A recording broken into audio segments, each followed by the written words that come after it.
नमस्कार दोस्तों। अब यहाँ पर कमर चिमा का एक स्टेटमेंट है और उनका कहना ये है कि भाई नरेंद्र मोदी दुनिया के लीडर्स के साथ घुसकर बैठा है और अपनी प्रेजेंस बना रखी है। अब ये बात कोई रॉकेट साइंस है नहीं कि अगर आपके पास भी 22-25 करोड़ की पॉपुलेशन है, मतलब पाकिस्तान के पास, और 22-25 करोड़ की पॉपुलेशन छोटी पॉपुलेशन नहीं होती। अगर इंडिया आज पॉपुलेशन के मामले में फर्स्ट हो चुका है तो आप भी सिक्स या सेवंथ है, जरूरी नहीं है। पाकिस्तान जापान के अंदर देखो, जापान है वो थर्ड लार्जेस्ट इकोनॉमी है फिलहाल, लेकिन उसके पास पॉपुलेशन कितनी है? 12 करोड़, पाकिस्तान से आधी। तो अगर आपको ऐसा लगता है कि भाई पॉपुलेशन से सब कुछ होता है, तो वैसी बात है नहीं। सिचुएशन ये है कि पाकिस्तानियों को 1947 तक एक टारगेट था कि हमें एक अलग मुल्क बनाना है, अलग देश बनाना है, जो उन्होंने बना लिया, लेकिन फिर उसके बाद कोई गाइडेंस मिला नहीं। मोहम्मद अली जिन्ना के पास भी कोई गाइडेंस था नहीं, और अगर उसके पास कुछ बातें थी तो वो भाई साहब 1-2 साल में तो गुजर गए थे, इस दुनिया को अलविदा कह गए थे, एक ऐसे देश बनाकर कि जहां सारे के सारे जिहादी थे। आज सिचुएशन ऐसी है कि 75-76 साल होने के बावजूद भी जब अमेरिका का पैसा आना बंद हो गया है, तो पाकिस्तान की सिचुएशन इतनी खराब हो चुकी है कि आटे के लिए लोग लड़ रहे हैं। अब किसने सोचा था? अब इंडिया की खराब सिचुएशन भी थी, लेकिन ऐसी सिचुएशन कभी नहीं आई है कि आटे के लिए लड़ना पड़े। इसी के साथ ही वीडियो शुरू करता है। आप देखिए इंडिया में नरेंद्र मोदी है, वो किस तरह अंदर घुस गया पूरी इंटरनेशनल लीडरशिप के अंदर। उसने अपना एक इमेज बनाया, ठीक है? और वो अपनी नेशन को आगे लेके ले गया बिकॉज़ एट हैंड घर में बहुत सारी चीज़ें हैं बेचने के लिए।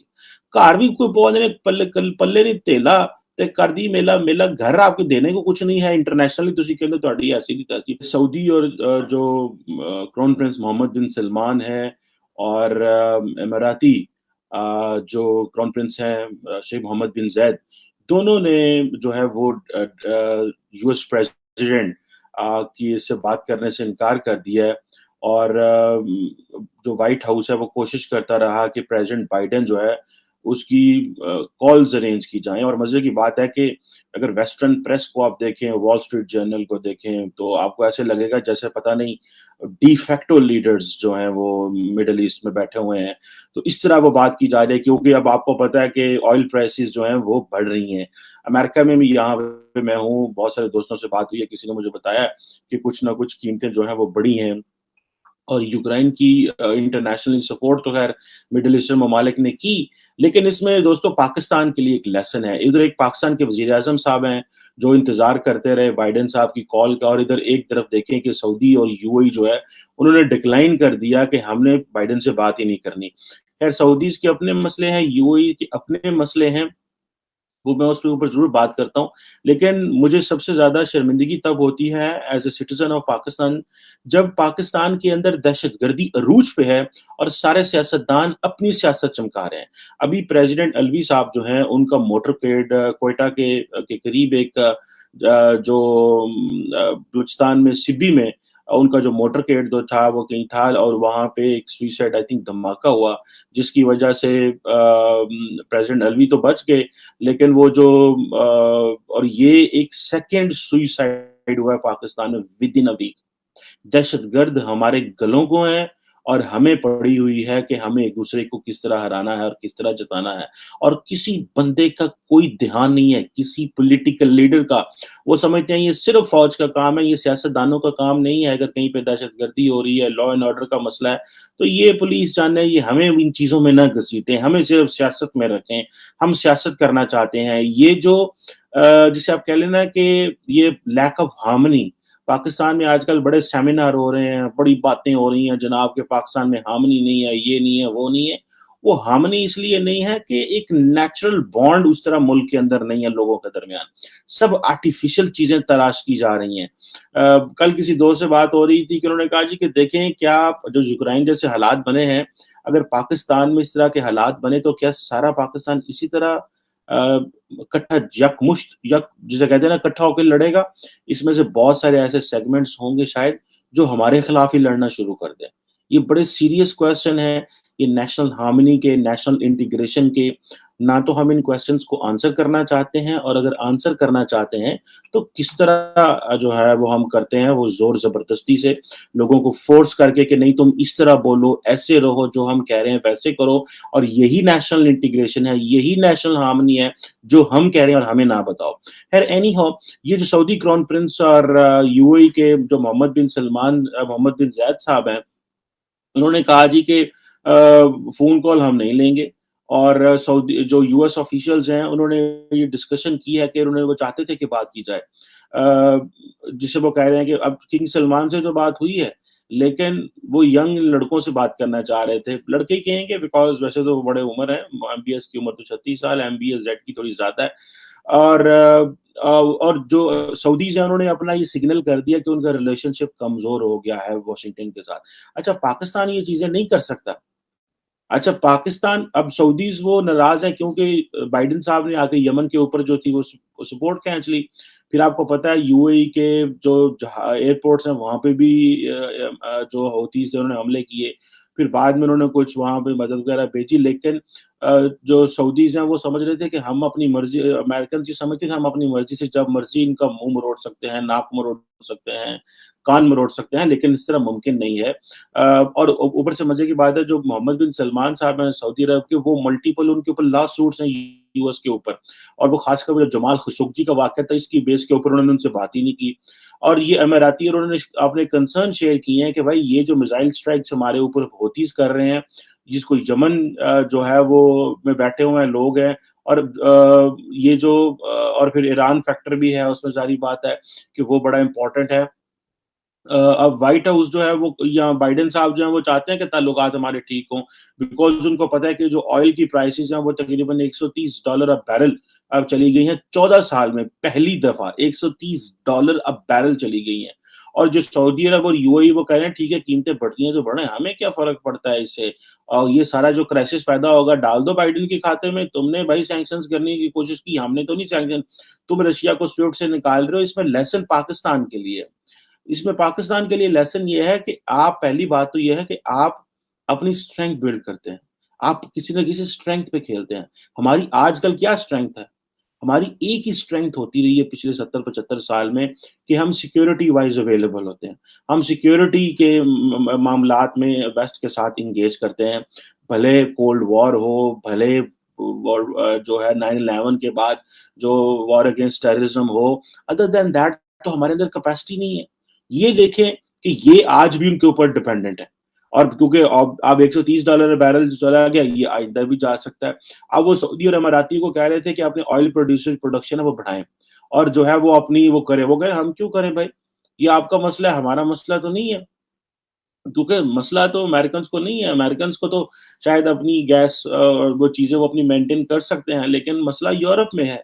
तो ये जो चीज़ें हैं, ये ऑब्वियसली पाकिस्तान के लिए प्रॉब्लम है, जब हमारे वज़ीर-ए-आज़म साहब जो हैं वो ईयू को गालियाँ देते हैं, और आपको पता है कि जो हम वज़ीर-ए-आज़म साहब के, प्राइम मिनिस्टर साहब के जो फाइनेंस मिनिस्टर साहब, ठीक है जी, और इमरान खान साहब जो हैं वो अपनी आई में जो मर्ज़ी कह देते हैं, क्योंकि उनको इस चीज़ से कोई गर्ज़ नहीं है। वो समझते हैं कि मैं जब पब्लिक में कह दूँगा एंटी अमेरिकनिज़्म, तो मुझे तो मेरे वोट मिल गए, मैं तो पॉपुलिस्ट लीडर हूँ, मैं तो डायरेक्शन बदलने लगा हूँ। और भाई डायरेक्शन आप तब बदलते हैं जब आपके पास इतने वसाइल तो हों, डायरेक्शन बदल लें। आपको कोई मना नहीं करता डायरेक्शन बदलें, पर पहले लीडरशिप के पास इतनी स्किल होनी चाहिए कि वो पहले तो अपनी कैपेसिटी बिल्ड करे, रिसोर्सेज़ बनाए, पॉलिटिकल कोहेजन अंदर मुल्क के अंदर इकट्ठी करे, पॉलिटिकली अलाइन करे चीज़ों को, फॉरेन पॉलिसी का एजेंडा तरतीब दे कि हाँ, हमें वाक़ई ये करना चाहिए। नेशन को ऑन बोर्ड ले, पॉलिटिकल क्वार्टर्स को ऑन बोर्ड ले, हमें पता हो कि जी हम सारी मुल्क जो है वो डायरेक्शन बदलने वाला है। ये तो नहीं रात को आप कमरे में बैठ के अपने इस घर में बैठ के या अपने 4 दोस्तों में बैठ के फैसला कर लें कि जी सो हमने डायरेक्शन बदलनी है मुल्क की। तो वो जो security state Pakistan as a security state है, पाकिस्तान कोई वेलफेयर स्टेट नहीं है। हम एक सिक्योरिटी स्टेट है, जो सिक्योरिटी स्टेट की नीड्स होती हैं, क्या वो आपकी रात को उठ के सुबह जो फॉरेन पॉलिसी पे यू टर्न लेने वाली है वो चीज़ें पूरी करता है? वो ऑब्वियसली नहीं पूरी करता। और ये जो अगर वो जो 23 अगर एनवॉयज ने लेटर लिख दिया तो ठीक है, उनके साथ फॉरेन सेक्रेटरी बैठ के बात कर ले, फॉरेन मिनिस्टर उनसे बात कर ले। आप भी तो हर रोज उनको कश्मीर पे बुलाते रहते हैं कि जी ये मसला है, वो मसला है, वो बेचारे आ जाते हैं, ठीक है। और ये आपने जो है, और आपको वैसे तो आप टीएलपी के साथ मुज़ाकरात करते हैं कि अगर यूरोप से ताल्लुकात खराब हुए तो 8 बिलियन यूरो की वो जो ट्रेड है वो तबाह हो जाएगी, 7 बिलियन यूरो की। अभी जो है आप जो है वो शोर डालते हैं कि नहीं नहीं, मैं अब क्योंकि आपको पता है आपने इलेक्शन जीतना है। सो ये खुदारा ये काम ना किया करें हमारे साथ। ये अगर सऊदीज को देखना है तो वो किस तरह डिसेंटली कोऑपरेशन भी है और साथ में डिस्प्लेयर भी शो कर दी बाइडेन पे। बाइडेन क्योंकि कॉल नहीं करता था मोहम्मद बिन सलमान को, और आज मौका आ गया और उन्होंने कहा ठीक है, और मोहम्मद बिन सलमान खामोशी से बैठा रहा, ठीक है यार जब बाइडेन को मेरी जरूरत पड़ेगी तो तब मैं आऊंगा, और उसके बाद उन्होंने खामोशी इख्तियार की। अच्छा, अब ये जो अब अभी यूएस ऑफिशियल्स को जरूरत पड़ गई है। अभी वो कह रहे हैं कि जो सऊदीज जो बाइडेन है वो काम कर रहा है कि हम अमारातीज को और सऊदीज को मिसाइल डिफेंस सिस्टम दें। अब ये काम तो रशिया करता है, अमेरिका ना किसी से कोई लेने देता है ना खुद को देता है। अब ये जो चीजें थी ये बेसिकली रशिया को, जैसे फॉर एग्जांपल आपको याद होगा मैंने इस पे अपने यहाँ पे एक वीलॉग बनाया था कि F-35 जो है वो यूएई जो है वो चाहते हैं कि हमारी डील ही कैंसिल हो जानी है अब, और वो ऑलमोस्ट नाकाम हो गई है और वो फ्रांस के पास है। अगर आपको याद होगा जब recently French president Emmanuel Macron आए थे, यूएई में आए थे, तो वो 80 एक राफेल जो थे उनका कॉन्ट्रैक्ट हो गया था और F-35 को उन्होंने पीछे छोड़ दिया, क्योंकि अमेरिका के अंदर वो जो ब्यूरोक्रेसी बहुत ज्यादा है, बड़ा स्लो काम कर देने, ठीक है। तो उन्होंने कहा ठीक है तुम ये स्लो स्लो काम करो, हम जो है ना वो फ्रांस से ले लेते हैं। फ्रांस को अपना गुस्सा था क्योंकि अमेरिका ने, इंग्लैंड ने मिलके जो रशिया ऑस्ट्रेलिया के साथ उनकी न्यूक्लियर जो सबमरीन की जो डील थी वो कैंसिल कराई थी। तो वो जो सबमरीन की डील, और उन्होंने जी वो न्यूक्लियर पे चला, जी हमें न्यूक्लियर सबमरीन चाहिए, और वो उस पे चले गए। और फ्रांस ने फिर बड़ा उस पे डिस्प्लेयर शो की और अमेरिका से और ऑस्ट्रेलिया से अपने एम्बेसडर बुला लिए। फिर बाद में जारी बात है फिर बाइडेन ने फॉरेन मिनिस्टर एंटनी ब्लिंकन को भेजा स्पेशली पेरिस, और कहा यार कि ये मसला तो हमें इसको ना, ये तो ये होती है जब आप दूसरे के ऊपर, जब आप इंडिपेंडेंटली प्ले करते हैं। जब आप डिपेंडेंट हो तो आप, खान साहब आप तो उधर नहीं जा सके थे, मलेशिया नहीं जा सके थे, इन्नी को ਤੁਹਾਡੀ फॉरेन पॉलिसी स्ट्रांग है, और ਕਹਿੰਦੇ ਹੋ गाला कर ਦਿਓ पूरे यूरोप ਨੂੰ ਤੇ अमेरिका ਨੂੰ। देखें, एज ए रिस्पॉन्सिबल सिटीजन और एज ए पढ़े लिखे पाकिस्तानी के तौर पर, कि हमें समझना चाहिए कि हमें हमारे इंटरेस्ट किन ममालिक के साथ।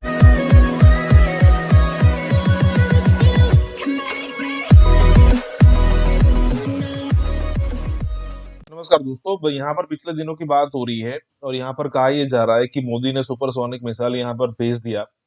उसके बाद इंडिया ने ये भी कहा था कि नहीं भी गलती से मिसाइल आ गया है, लेकिन कई सारे मेजर गौरव आर्य से लेकर कई सारे लोग हैं जो ये कहने पर या फिर ये मतलब हंस के बोलते हैं कि इंडिया ने यहाँ पर पाकिस्तान की एयर डिफेंस सिस्टम जो है उसको चेक किया है। इंडिया ने जो जो मिसाइल यहाँ पर भेजी थी वो तकरीबन तकरीबन 3 मिनट तक वहां पर घूमती रही, 3 मिनट और कुछ सेकंड के लिए, लेकिन फिर भी पाकिस्तान का कोई भी सिस्टम यहाँ पर एक्टिवेट नहीं हुआ। हालांकि वो जो इंडिया की तरफ से जो मिसाइल गया था वो उसमें कोई वॉर हेड नहीं था। War head in the sense कि जो जहां जाकर अगर वो टच करेगा तो उसके बाद एक बड़ा ब्लास्ट होगा, इन द सेंस कि भाई कोई बम वहां पर अटैच नहीं था, सिर्फ मिसाइल थी जो कि गाइड करती है वॉर हेड पर। वॉर हेड था नहीं तो कोई बड़ा नुकसान तो होने वाला था नहीं पाकिस्तान का, और गिरी भी ऐसी जगह पर है जहां पर खाली जमीन है। और इसको लेकर कई बार मतलब कई सारा पाकिस्तान के अंदर कह सकते हो कि हल्ला मचा हुआ है कि भाई आखिरकार ये हुआ कैसे। और पाकिस्तान की जो कमर्शियल फ्लाइट उड़ रही थी उसके तकरीबन 60 किलोमीटर के आसपास ही, 60 किलोमीटर जो था उतना ही डिफरेंस था। अगर वो नजदीक चली जाती तो हो सकता था कि पाकिस्तान की कोई कमर्शियल फ्लाइट भी गिर सकती थी। इसी के साथ ये वीडियो शुरू करते हैं। बॉर्डर्स पर इंडिया फ्लर्ट कर रहा है पाकिस्तान के साथ, दबाव डालने की कोशिश कर रहा है। ऑब्जेक्ट, फ्लाइंग ऑब्जेक्ट जो कि पाकिस्तान की तरफ आया है और पाकिस्तान के सरहद के अंदर जो है वो गिरा है। उन्होंने कहा ये कोई सुपरसोनिक मिसाइल टाइप चीज़ है और हमें अभी तक हमने इंस्पेक्शन की है सही तरीके से। हमें ये जितना कुछ हम जान चुके हैं वो उन्होंने बताया, और उन्होंने कहा कि ये भारत की सरहद के अंदर से इंडिया की तरफ से ये जो चीज़ है उड़ती हुई ये आई है इधर। लेकिन ये भारत की पैदर पे कार्रवाइयाँ, पहले सबमरीन को डिटेक्ट किया पाकिस्तान ने, अब जनाब ये जो सुपरसोनिक मिसाइल था ये बगैर वॉरहेड के आया, 3 मिनट तक ये यहाँ पर मौजूद रहा। तो ये इन कार्रवाइयों से कैसे रोका जा सकता है भारत को? देखिए ये दोनों जो कार्रवाइयां हैं ना, जो पार्लियामेंट हाउस या पार्लियामेंट लॉजेस में जो हुआ और जो पाकिस्तान के बॉर्डर्स पर हो रहा है या पाकिस्तान की फजाई हदूद में हो रहा है, ये इसका बड़ा गहरा ताल्लुक है आपस में। अच्छा, पाकिस्तान के अंदर इंस्टेबिलिटी की कोशिश की जा रही है और यहाँ पर जो अदम एतमाद के जो लोग बात कर रहे हैं वो ये कह रहे हैं कि आप अमेरिका के खिलाफ क्यों बात कर रहे हैं, आप यूरोपियन यूनियन के खिलाफ क्यों बात कर रहे हैं, आप खारजा पॉलिसी में देखिए पहली बात तो ये समझनी है कि ये जो सुपरसोनिक मिसाइल था इसका वॉरहेड नहीं था। अच्छा। और 3 दिन पाकिस्तान की एयर स्पेस में रहा। तो बुनियादी बात तो ये कि latent violation of international law. और ये पिछले चंद दिनों में आप देखिए दूसरा बड़ा प्रोवोकेशन है इंडियन साइड से कि चंद दिन पहले आपको मालूम है उनकी एक सबमरीन आई थी जिसको हमारे जो सबमरीन यूनिट है हमारे पाकिस्तान नेवी की, उन्होंने उसको डिटेक्ट किया और फिर उसको वापस जाने पर मजबूर किया। तो आप देखें कि वो हमारे टेरिटोरियल वाटर्स में वो हुई और उसके बाद अब ये हमारी एयर स्पेस में ये उनका एक मिसाइल जो आया विदाउट न्यूक्लियर वॉरहेड, मकसद विदाउट वॉरहेड। देखिए इनका मकसद ये नहीं था, मैं नहीं समझता हूँ कि कोई वो कमर्शियल एयरलाइनर्स को टारगेट कर रहे थे। हाँ, अच्छा। खर्चा होता है कि एट द सेम हाइट कि वो भी तकरीबन 40,000 फीट के ऊपर ये अपना मिसाइल था और जो बाकी एयर ट्रैफिक के कमर्शियल ट्रैफिक वो भी बिटवीन 35 और 40,000 फीट पे होती है। सही। तो नॉट दैट और फारूक हमीद साहब, ये अब आपने कहा कि जाहिर है भारत को इसका जवाब देना पड़ेगा, तो वो क्या किसी प्लेटफॉर्म पर देना पड़ेगा, वो कोई इंटरनेशनल प्लेटफॉर्म होगा या फिर ये बायलैटरल डायलॉग्स की सूरत में देना पड़ेगा, कहां भारत जवाब देगा इस पर? देखिए इस पे तो यही है जो डिप्लोमेटिक तरीका है कि there will be a very strong protest by the foreign office and maybe कल सुबह आपने कि उनके इंडियन हाई कमिश्नर है, you can call to the summit to the foreign office और एक पूरा पाकिस्तान का फॉर्मल प्रोटेस्ट होगा और कहा जाएगा कि इंडिया जो है वो बताए कि ये क्या वो गलती से उन्होंने किया है या उनकी कोई टेस्ट लॉन्च थी, ये कैसे पावा। और जो रूट बताया गया एवीएम तारिक ने पीएफ के जो स्पोक्समैन है और कि कैसे वो लग तो ये रहा था कि बिल्कुल ये प्लान तरीके से ये आया पाकिस्तान में। तो मैं तो ये समझता हूँ कि ये हमारी एयर डिफेंसेस को चेक करना, उनके अलर्ट लेवल को चेक करना कि how do we respond in such a situation. और इसी तरह जो उनकी नेवल शिप सबमरीन आई थी उसका भी मकसद ये था कि हमारे जो इस तरह के जो कोस्टल डिफेंसेस है, मैरीटाइम डिफेंसेस है, उनकी अलर्टनेस को चेक किया जाए। लेकिन इंपॉर्टेंट बात मैं ये कहना चाहता हूँ कि देखिए इस वक्त साउथ इंडिया में बॉर्डरिंग आवर सिंध, हमारा सदर्न पाकिस्तान, काफी अच्छे से हम सुन रहे हैं उनकी एक्सरसाइजेज जो है वो भी चल रही है, ग्राउंड एक्सरसाइज, एयर एक्सरसाइजेज। तो आप माहौल देखें कि वो क्या माहौल बनाने की कोशिश कर रहे हैं। इसी में आप ये क्यों कह रहे हैं कि जी एब्सोल्युटली नॉट, ये आपने क्यों कह दिया है? तो दूसरी तरफ जो हमारे बॉर्डर्स हैं वहां पर आप ये देखें कि पिछले 1 महीने में 3 हफ्ते में सबसे पहले तो हमें ये पता चला कि उनकी एक सबमरीन आई पाकिस्तान की हदूद में आई, फिर उसके बाद आज जो पता ये चला कि जनाब एक उन्होंने मिसाइल मारा है और ये बड़ा खौफनाक हमला था। लेकिन वो उसकी जो रास्ता उन्होंने बताया वो रास्ता उसने इख्तियार किया जो पाकिस्तान की कमर्शियल एयरलाइनर्स करती हैं और उस वक्त 3 जो फ्लाइट्स थी वो उसका टाइम था वो जा रही थी, सिर्फ 60 किलोमीटर के डिस्टेंस पर उसको उन्होंने गिराया जो मियां चन्नू के करीब गिराया के। तो बॉर्डर्स पर इंडिया फ्लर्ट कर रहा है पाकिस्तान के साथ, दबाव डालने की कोशिश कर रहा है, पाकिस्तान की जो अफवाज है उनको एंगेज करने की कोशिश कर रहा है। इंटरनली वो लोग जो बज़ाहिर अमेरिका और यूरोप और यूरोपियन यूनियन उसके साथ जिनकी पॉलिटिकल अलाइनमेंट है वो इस हुकूमत को हटाना चाहते हैं। तो मैं क्या कहूं, सबको समझ आ रही है कि ये क्या है। अब तो आज तो बिल्कुल बिल्ली नहीं बिल्ला थैले से बाहर निकल आया। जो कुछ हुआ है इसका आपस में ये बिल्कुल जुड़ा हुआ है। ये चीजें पाकिस्तान में इंस्टेबिलिटी को पैदा करने की कोशिश की जा रही है। रशिया का जो वजीर आजम का जो ट्रिप है, उसके बाद चाइना का जो ट्रिप था, सी पैक पर जो हम बात कर रहे हैं, यूरोपियन यूनियन को जो हमने कहा है कि आप ये डिस्क्रिमिनेट कर रहे हैं, तो इंटरनेशनल एस्टेब्लिशमेंट वो उसको ये चीजें पसंद नहीं है। और इस खित्ते में through India they are operating, India quad में भी है, इंडिया अमेरिका का साथी है, तो ये चीजें रिलेटेड हैं। और ये अगर कौम मुत्तहिद ना हुई और नई लोगों ने पहचाना तो आने वाले दिनों में आई सस्पेक्ट, आई फियर कि ज्यादा इस तरह की वाकयात होंगे। लेकिन ये तो credit goes to Pakistan air force, credit goes to Pakistan navy and also हमारी जो बर्री फौज है जो बॉर्डर्स पर खड़ी है कि वो भारत का मुकाबला कर रहे हैं। लेकिन अफसोस कि आज DGISPR ने जब ये बात कही कि इस पूरे सिस्टम में हमारा सियासत से कोई लेना देना नहीं, हमें आप बहस की बात हो रही है, ड्रैगन करने की कोशिश हो रही है, we are not in the politics, our business is only to defend this country. Object, flying object जो कि पाकिस्तान की तरफ आया है और पाकिस्तान के सरहद के अंदर जो है वो गिरा है। उन्होंने कहा ये कोई सुपरसोनिक मिसाइल टाइप चीज़ है और हमें अभी तक हमने इंस्पेक्शन की है सही तरीके से, हमें ये जितना कुछ हम जान चुके हैं वो उन्होंने बताया। और उन्होंने कहा कि ये भारत की सरहद के अंदर से इंडिया की तरफ से ये जो चीज़ है उड़ती हुई ये आई है इधर। अच्छा, जब उन्होंने ये कहा कि एक अनआइडेंटिफाइड फ्लाइंग ऑब्जेक्ट जो है वो पाकिस्तान की तरफ से आया, तो मैं तो बहुत ही खुश हो गई। इसलिए खुश हो गए हम, इतने ज़्यादा खुश इसलिए हो गए कि हमने कहा कि ओह ये तो UFO है भाई, ये तो खलाई मखलूक जो है उसकी कोई UFO पाकिस्तान में आ गई। और खुशी किस लिए हुई? खुशी इसलिए हुई कि आज तक जितने भी वाक़यात हुए हैं UFO के, सारे जो हैं वो अमेरिका में, वेस्ट में, इधर उधर होते हैं। मतलब हमारी तरफ तो वो देखते ही नहीं, इस तरफ तो UFO वाले जो हैं खलाई मखलूक आते ही नहीं हैं। शायद सोचती हूँ कि भाई यहाँ पे तो पहले ही बहुत सी मखलूक़ात मौजूद हैं, खलाई मखलूक भी है, बहुत सी मखलूक़ात है, तो यहाँ पे जाने की क्या ज़रूरत है। तो बड़ी खुशी हुई कि चलो उन्होंने हमारी तरफ भी देखा, हमारी तरफ भी नज़र डाली। एक UFO जो है एक ऐसा ऑब्जेक्ट, क्योंकि आप जब flying object, unidentified flying object की बात करते हैं, कहीं पर लिखेंगे ना गूगल पे, फ़ौरन वो UFO डाल देगा। UFO की फुटेजेस आपके सामने आ जाएंगी, वाक़यात आ जाएंगे, किसने कहाँ पर देखा।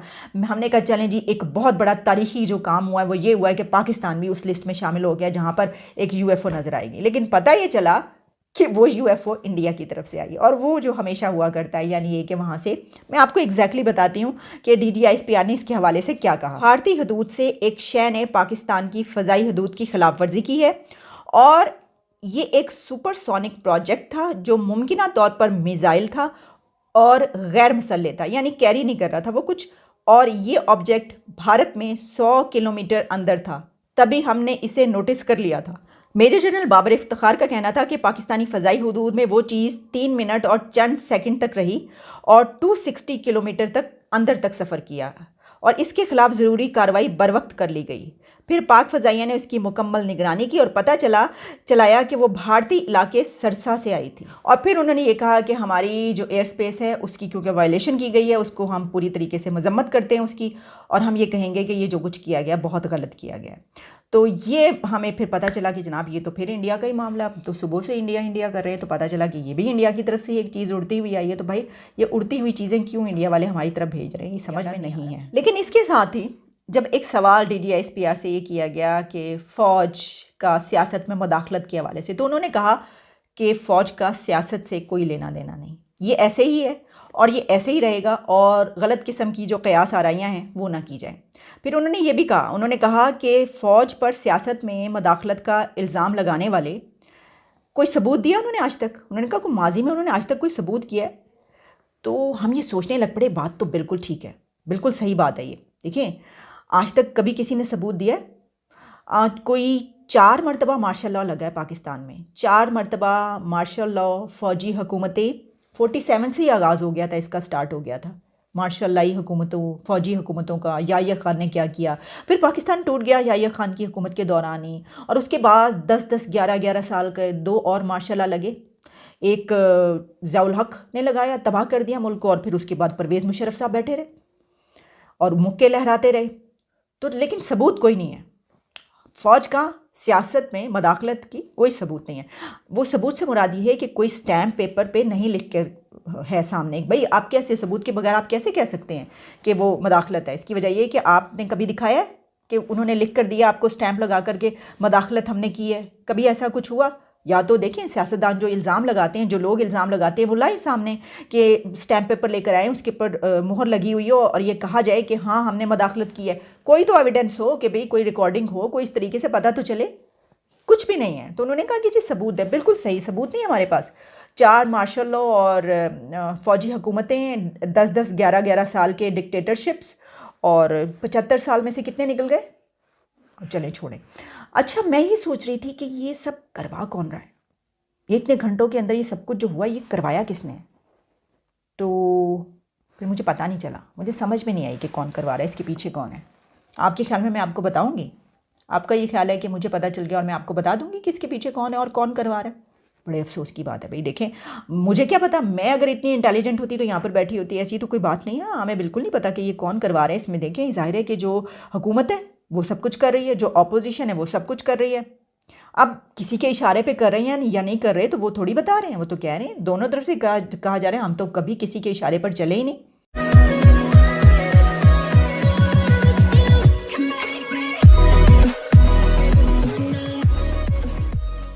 नमस्कार दोस्तों। अब भारत का एक सुपरसोनिक मिसाइल पाकिस्तान में चला गया बिना war head in the sense कि कोई वहां पर जाकर धमाका नहीं हुआ। लेकिन हिलाली का कहना ऐसा है कि एक छोटा वॉर हेड था, जब उसने टच किया पृथ्वी को तब वो थोड़ा छोटा ब्लास्ट हुआ, जिससे ये पता ना चले कि कहाँ से ये मिसाइल आई है। लेकिन फिर भी उनको पता चल गया कि भाई इंडिया की तरफ से मिसाइल आई है। एक भाई साहब बोल रहे हैं कि ये जानबूझकर किया गया है और इसीलिए किया गया है जिससे पाकिस्तान की एयर डिफेंस सिस्टम को जाना जा सके।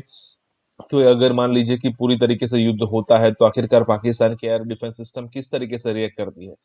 लेकिन यहाँ पर हिलाली जो है वो हमेशा इंडिया बैशिंग करता है, मोदी बैशिंग करता है, और दूसरे भाई साहब जनरल है वो भी यहाँ पर यही चीज कर रहे हैं कि भाई इंडिया तो यहाँ पर पूरी तरीके से तय करके बैठा था कि भाई पाकिस्तान के अंदर तबाही करनी है।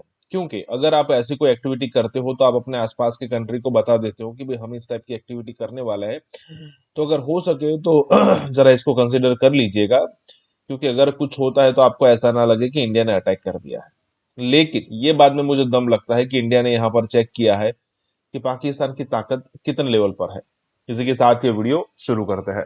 देखिए, ये बात तय है कि उन्होंने रिएक्शन और रिस्पांस दोनों हमारे चेक करने थे, जानबूझ के किया, गलती से नहीं हुआ। इंडिया देखिए, आप वो कोई भी आपको चाल उससे चूकता नहीं है, आपके खिलाफ कुछ भी कर देगा। ये हमारा टाइमिंग, हमारा रिएक्शन टाइम्स, रिस्पांस टाइम्स, ये सब चीजें वो टेस्ट किया है इन्होंने, और सक्सेसफुली टेस्ट किया। नहीं तो वो फोन करके बता देते। नाज़रीन, कुछ दिन पहले ये वाक़या पेश आया मियां चुन्नू में, और एक सुपरसोनिक भारतीय मिसाइल जो कि अनआर्म्ड था वो पाकिस्तानी हदूद में गिरा। उसकी कोई पेशगी इत्तला नहीं थी, और उसके बाद जब DGISPR की जानिब से इस वाक़े पर प्रेस कॉन्फ्रेंस की गई, रद्द-ए-अमल दिया गया, तो उसके बाद भारत की जानिब से एक वजाहत जारी की गई कि जनाब ये गलती से यहाँ पर आ गिरा, खुशकिस्मती से कोई जानी नुकसान नहीं हुआ। तो मज़ीद उन्होंने इसकी जवाब मांगा है, जवाब तलबी की है, और ये भी पता चला है कि तर्जुमान दफ्तर खारजा ने भी भारतीय नाज़िमुल उमूर को बुलाकर इस पर एहतजाज रिकॉर्ड कराया है। तो इस सारे वाक़े पर ये क्यों हुआ, इसके पीछे मकसद क्या था और पाकिस्तान का रिस्पांस कैसा रहा, इसके हवाले से गुफ्तगू करेंगे इस सेगमेंट में। खास तौर पर हमें ज्वाइन करें लेफ्टिनेंट जनरल रिटायर्ड गुलाम मुस्तफ़ा साहब। जनरल साहब, सबसे पहले तो यही फरमाइएगा, आपके नज़दीक आपको क्या इस वाक़े की वजूहात नज़र आ रही हैं? ये सरासर नाअहली हो सकती है या कोई सोची समझी शरारत भी हो सकती है भारत की? देखिए, कोई पॉसिबिलिटी हम रद्द नहीं कर सकते, लेकिन मेरे नजदीक ये सोची समझी एक स्कीम के तहत काम हुआ है ये। क्योंकि इस किस्म जो मिसाइल्स हैं, जो मॉडर्न मिसाइल्स हैं, इन सब में सेल्फ डिस्ट्रक्ट मैकेनिज्म होता है इसमें, और जो ही जो लॉन्च करने वालों को एहसास होता है कि मिसाइल गड़बड़ कर रहा है, ये रोग हो गया है, ये कंट्रोल नहीं हो रहा है, ये तो उस मैकेनिज्म को एक्टिवेट कर दिया जाता है, मिसाइल सेकंडों में तबाह हो जाता है उसमें। भारत के पास ये सब कुछ मौजूद था, इसके बावजूद उन्होंने नहीं किया, और काफी अपने टेरिटरी में ट्रेवल करने के बाद जब ये पाकिस्तान के अंदर दाखिल हो गया तब भी उन्होंने इसको कुछ करने की कोशिश नहीं की। तो जिससे इस बात को तक़वियत पहुंचती है कि उनका वाज़ेह इसका मकसद था ये, और जो मकसद हो सकते हैं, नंबर एक तो बड़ा वाज़ेह है कि वो जानना ही चाह रहे थे कि पाकिस्तान कैसे रिएक्ट करेगा इसको, और पाकिस्तान का जो पीस टाइम में, देखिए इसको हालत जंग में नहीं है, पीस टाइम में है, पीस टाइम में पाकिस्तान का इसके बारे में रिस्पांस कैसा रहेगा, और क्या मैकेनिज्म है पाकिस्तान का जो है डिफेंस का, या दूसरे जो हमारे तरीकाकार है वो कैसे हैं, इसको इनको जज करने का भी एक वजह हो सकती है इसकी। लेकिन मैं ये मानने को तैयार नहीं हूं कि ये गलती से हुआ है।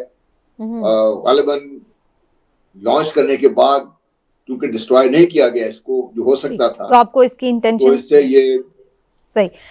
मैं जरा, मुझे थोड़ा सा इजाजत दीजिएगा, मैं हिलाली साहब का भी इस पे कमेंट जरूर लूंगी। हिलाली साहब, आपको भी यही लग रहा है कि ये कोई सोची समझी हरकत थी, ना कि कोई गलती थी? और इस पर जो शाह महमूद कुरैशी साहब की डिमांड है, जो पाकिस्तान का रिस्पॉन्स था, उसको भी आप कैसे एनालाइज करेंगे? मैं आपको बताता हूं कि ऐसे मिसाइल लॉन्च करने के पहले उसको इरेक्ट किया जाता है, उसके अंदर लॉन्च कोड देते हैं, फीड करते हैं, उसके बाद उसका फ्लाइट पाथ डेटा एंटर होता है, उसके बाद मल्टीपल लॉन्च कीज होते हैं ऐसे मिसाइल पे। मगर ये सब हो गया और वो लॉन्च भी हो गया, और इट्स इम्पॉसिबल कि गलती से लॉन्च हो। जब तक आप ये सब ना करें और ठीक से बटन को दबाएं, it can not take off. दूसरी बात ये है, इस पे सब मार्किंग्स निकाले गए थे, इस मिसाइल पे कोई मार्किंग था ही नहीं।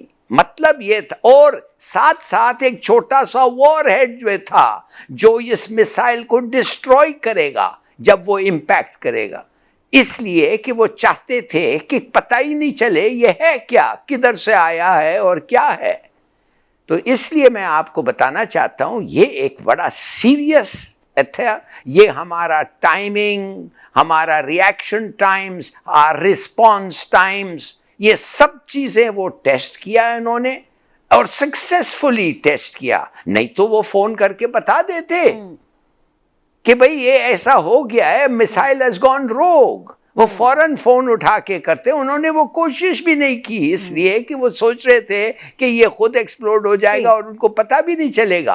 अगर हमारे कोई मिसाइल्स रेडी होके लॉन्च होने लगते, या कम से कम प्लेन्स इंडिया के ऊपर पहुंच जाते, तो मैं कहता कि ये नहीं कोशिश करेंगे ऐसी चीज। मगर अब ये इतना कामयाब हुआ है इनका टेस्ट कि माय गॉड। ठीक है, चलिए इलाज साहब, मैं इस पे जनरल साहब का भी कमेंट लेती हूँ, वक्त बड़ा कम है। लेकिन जनरल साहब, आपके ख्याल से क्या प्रैक्टिस में ऐसा होता है कि अगर आप कोई इवेंट टेस्ट भी कर रहे होते हैं तो आपको पहले बताना पड़ता है कि जी कुछ टेस्ट हो रहा है या इस तरह की कोई चीज है? और दूसरी बात, अब पाकिस्तान मुश्तरका तहकीकात की बात कर रहा है, तो आपके ख्याल से इससे मसला सॉर्ट आउट हो सकता है?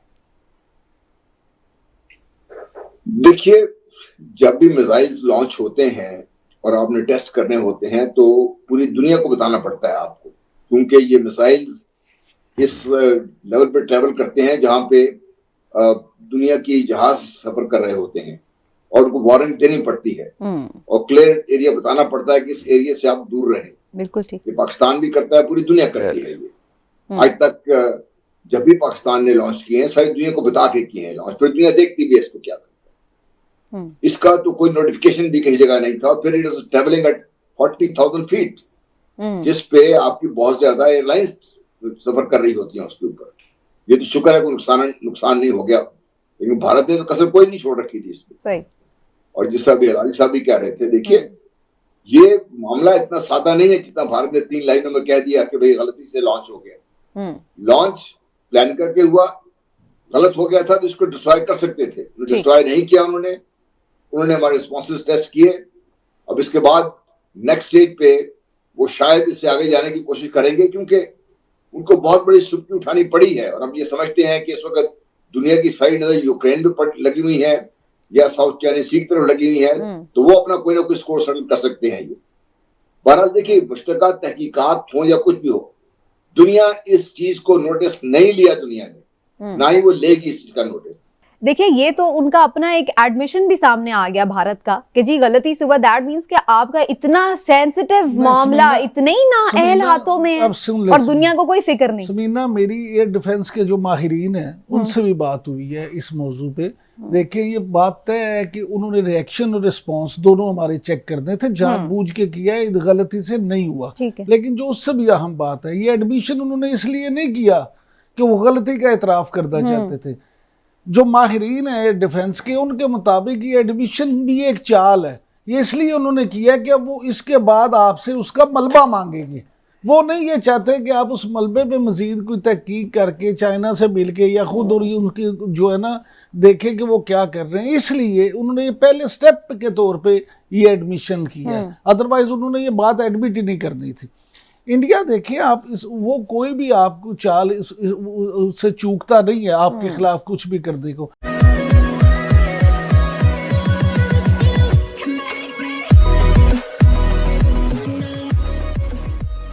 नमस्कार दोस्तों, अब यहाँ पर बात हो रही है कि भाई इंडिया ने जो यहाँ पर स्टेटमेंट दिया है कि भाई जो मिसाइल था वो गलती से आ गया है, और यहाँ पर कमर चीमा बहुत ही अलग अलग टाइप से यहाँ पर कह रहे कि वो कपड़ा मार रहे थे और निकल गया मिसाइल। लेकिन दरअसल वो आपको चेक करने के लिए उन्होंने मिसाइल मारा था, और आप यहाँ पर चेक हो चुके हो, सिचुएशन आपकी बहुत खराब है, और ये सिचुएशन है कि आप उस मिसाइल का जवाब नहीं दे पाए। अब सिचुएशन ये होगी पाकिस्तान के लिए कि पाकिस्तान के पास पैसा तो है नहीं, तो आखिरकार होगा क्या? होगा वही कि भाई पाकिस्तान अब इनिशिएटिव लेगा कि भाई अब उसको भी कई सारे हथियार परचेज करने हैं, जैसे कि एंटी मिसाइल सिस्टम, कि भाई बीच में ही कोई भी मिसाइल अगर इंडिया की तरफ से आ रहा है तो उसको बीच में ही मार गिराए, इस टाइप का कोई सिस्टम वो खुद अब परचेज वो खुद तो बना नहीं सकते। तो रशिया के पास S-400 है जो इंडिया ने परचेज किया है, तो वो ले नहीं सकते क्योंकि रशिया पर बहुत सारे सैंक्शन है और इंडिया की तरह वो हिम्मत कर नहीं सकते। रही बात अमेरिका के पास जो थार है, लेकिन वो परचेज नहीं कर सकते क्योंकि बहुत सारा पैसा है उसके लिए चाहिए, मतलब बहुत सारा पैसा चाहिए। तो अब कंफ्यूजन वाले स्टेटमेंट में आ जाएगा, और जो रिसोर्सेज पाकिस्तान ने ऑलरेडी अलोकेट किए हैं दूसरी जगह पर, वो रिसोर्सेज अब उसको इस टाइप की सिस्टम परचेस करने में लगाने पड़ेंगे। इसी के साथ ये वीडियो शुरू करते हैं। एक तरफ इंडिया जो है वो क्रूज मिसाइल मार रहा है आपको, और ये लोग हम कह रहे हैं कि शायद गलती से हो गया। कोई गलती नहीं हुई भाई, उन्होंने ठीक निशाना मारा है अपना, उनको पता था हम कहाँ निशाना मार रहे हैं भाई। वो इतने वो क्रूज, वो जो सुपरसोनिक ऑब्जेक्ट्स हैं, वो जो कह रहे हैं कि वो हमें बस वो 2 दिन, उन्होंने क्या पाकिस्तान को पता लगता कि नहीं लगता। सो उन्होंने कहा जी हमसे गलती हो गई है, मिस्टेक हो गई है, फलां हो गया, डमकान हो गया। अब ज़ाहिर बात है ये पाकिस्तान के अंदर एक नई बहस शुरू हो जाएगी, और बहस क्या शुरू होगी कि जनाब आपको असला खरीदना चाहिए, आपको डिफेंस पे पैसा लगाना चाहिए, आपको S-400 मिसाइल सिस्टम खरीदना चाहिए। तो ये जो पाकिस्तान के अंदर एक बहस होगी कि आपको पाकिस्तान के रिसोर्सेज इधर-उधर करने पड़ेंगे। देखिए कल को आपको अगर आप पैट्रियट मिसाइल लेते जो डिफेंस सिस्टम लेते हैं, थार्ड लेते हैं, S-400 लेते हैं, पहले तो कह रहे सानू मिलने ही कोई नहीं। अमेरिका ने तो सानू देने ही कोई नहीं। उन्होंने कहना तुसी अमेरिका ने कहना है कि इन्होंने लोड़ ही कोई नहीं है, ਤੁਹਾਡੇ ਕੋਲ पैसे ही कोई नहीं। IMF ने कहना भई आपके पास पैसे ही नहीं है। रशियंस ने कहना है S-400 लेना, ले आओ पैसे दो। उनके ऊपर जितनी सैंक्शंस लग चुकी हैं हम तो उनसे ले भी नहीं सकते। तो बेसिकली तो ये इंडिया ने हमें कंफ्यूज करने के लिए और हमें जो है वो टेंशन में डालने के लिए सारा कुछ किया है। अब ज़ाहिर बात है ये एक बड़ी बहस शुरू हो जाएगी पाकिस्तान के अंदर।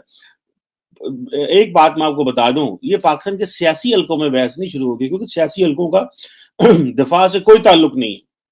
सियासी हलकों का दिफा से कोई ताल्लुक नहीं है। सियासी हलकों का ताल्लुक होता है सिर्फ खाना पीना, सियासत करना, रोटर एंजॉय करो, पुलिस की ठां फूं फूं एंजॉय करो। उनका ये चीजें तो होती है। वो कोई डायरेक्शन तय करने नहीं आते, वो तो तय करने आते हैं क्योंकि अब डेमोक्रेसी सिस्टम है, जिस सिस्टम के तहत हमने यहाँ पे रहना है और ये गवर्निंग मॉडल है, तो ठीक है इसके नीचे सारे आते हैं। और विल ऑफ द पीपल जो है वो विल ऑफ द पीपल, तभी तो पाकिस्तान में इसकी इज्जत नहीं है। Will of the people, the reason behind is कि हमारे जो सियासतदान है, they do not have that vision, and उस तरह वो चीज नहीं है। आप इंडिया में देखें, इंडिया के अंदर जो हुकूमतें हैं वो किस तरह अपने बाकी इदारों को अपने नीचे रखते हैं। हमारे मुल्क के अंदर इस तरह ये this is another way around. यहाँ पे इदारे जो हैं वो हुकूमतों को नीचे रखते हैं। ये एक सीधी सी बात है, ये कोई मैं 2+2=4 आपको बता रहा हूँ, ये हकीकत इस तरह। अब आप देखिए कि इंडिया ने आपको एक जो है वो मिसाइल उन्होंने दागा, और उन्होंने क्या सानू पता नहीं लगता, साढ़े को छुट गया। ठीक है, हम कपड़ा शपड़ा मार रहे थे ऊपर और बीच में से वो निकल गया, बीच में से वो जिसे कहते हैं ना एक पैर जो निकल गया। ओ बादशाह बंदो, this is not how they work, this is not how the missiles are kept, this is not how such a sensitive technology is kept. They did it obviously deliberately, और उन्होंने डेलिबरेटली किया है जस्ट सो दैट पाकिस्तान जो है उसके अंदर एक बहस शुरू हो, पाकिस्तान के ऊपर डिफेंस पे पैसा लगे, पाकिस्तान जो है वो अपने आप को इंगेज करे मजीद, और पाकिस्तान के अंदर मजीद जो है वो जिसे कहते हैं ना कि आपने एडवर्सरी को इंगेज करना होता है। अब जारी बात है वो इंगेजमेंट शुरू होगी। ठीक है, इंडिया ने कल क्या किया, उन्होंने राफेल ले लिए, हमने J-10C ले लिए।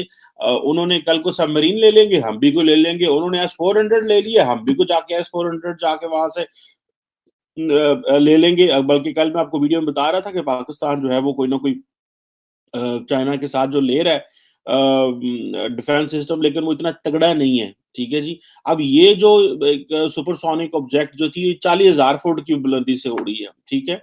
आई थिंक जो चाइनीज के पास है उसका जो टोटल वो जो रेडियस है वो 27 किलोमीटर है, ठीक है, और 200 किलोमीटर उनकी रेंज है। वो तो वो हमें हमारे लिए सूट नहीं करता वो, क्योंकि इंडिया ने जारी बात है कि छोटी छोटी सुरसरियां तो नहीं चलानी। लेकिन इंडिया को इस वक्त सबसे ज्यादा एडवांटेज ये है कि पाकिस्तान के अंदर जितनी मामलात खराब है और जितनी पॉलिटिकल पोलराइजेशन है और जितना हम डिफेंस के ऊपर एक दूसरे को गालियां देते हैं। आपको याद है कि जब अभिनंदन का वाकया हुआ था, अभिनंदन ने जो है वो पाकिस्तान में एंटर हुआ और जहाज गिरा उसका, तो उसके बाद ऑपोजिशन ने एक माहौल ऐसा क्रिएट किया। उसने कहा जी कि इमरान खान जो है, बेसिकली तो उसने कहा इमरान खान के हवाले से या फॉरेन मिनिस्टर के हवाले से बात की, लेकिन इंडियन मीडिया ने कहना शुरू कर दिया जी कि वो जनरल बाजवा की टांगें कामनी शुरू हो गई। लेकिन उस वक़्त उन्होंने जो साबिक़ कौमी असम्बली के स्पीकर थे अयाज सादिक साहब, उन्होंने ये कहा कि वो कमरे में आए और उनकी टांगें काँप रही थी। अब ये उन्होंने भी इस तरह की कन्फ्यूज़ बात कर दी। तो ये जो हमारे मुल्क के अंदर एक-दूसरे के खिलाफ हम जो रिस्पेक्ट नहीं कर पा रहे, हम डिफेंस के ऊपर भी इकट्ठे नहीं हैं। और क्योंकि डिफेंस के ऊपर इसलिए इकट्ठे नहीं है कि सियासी जमातें समझती हैं कि भई हमें वो राइट नहीं मिलता फैसला करने का जो हम करना चाहते हैं। हमें वो चीज़ नहीं मिलती करने के लिए जो हम चाहते हैं, सो हम क्यों इनका साथ दें? ये हमारे खिलाफ सारा टाइम प्लान करते हैं, हमारे लीडर्स को जेलों में डालते हैं, तो क्यों हम क्यों ना इनको एक्सपोज़ करें? क्यों ना इनको मुश्किल में डालें? वो कहते हैं ना कि आप अपने ओपोनेंट को उसकी वीक जगह पे मारते हैं। तो ये इसलिए एक दूसरे को वीक जगह पे मारते हो। इस पे अगर जो डिफेंस के मामले भी कॉम्प्रोमाइज़ हो जाए तो पाकिस्तान में हो जाए, क्योंकि कॉम्पिटिशन जो बहुत ज़्यादा हो गया है, इंटरनल लड़ाई है। हमारी असल में तो लड़ाई इंटरनल है, हमारा तो इस वक़्त दुश्मन लगता ही नहीं कोई दुनिया में है। हम सभी एक दूसरे के दुश्मन बने हुए हैं।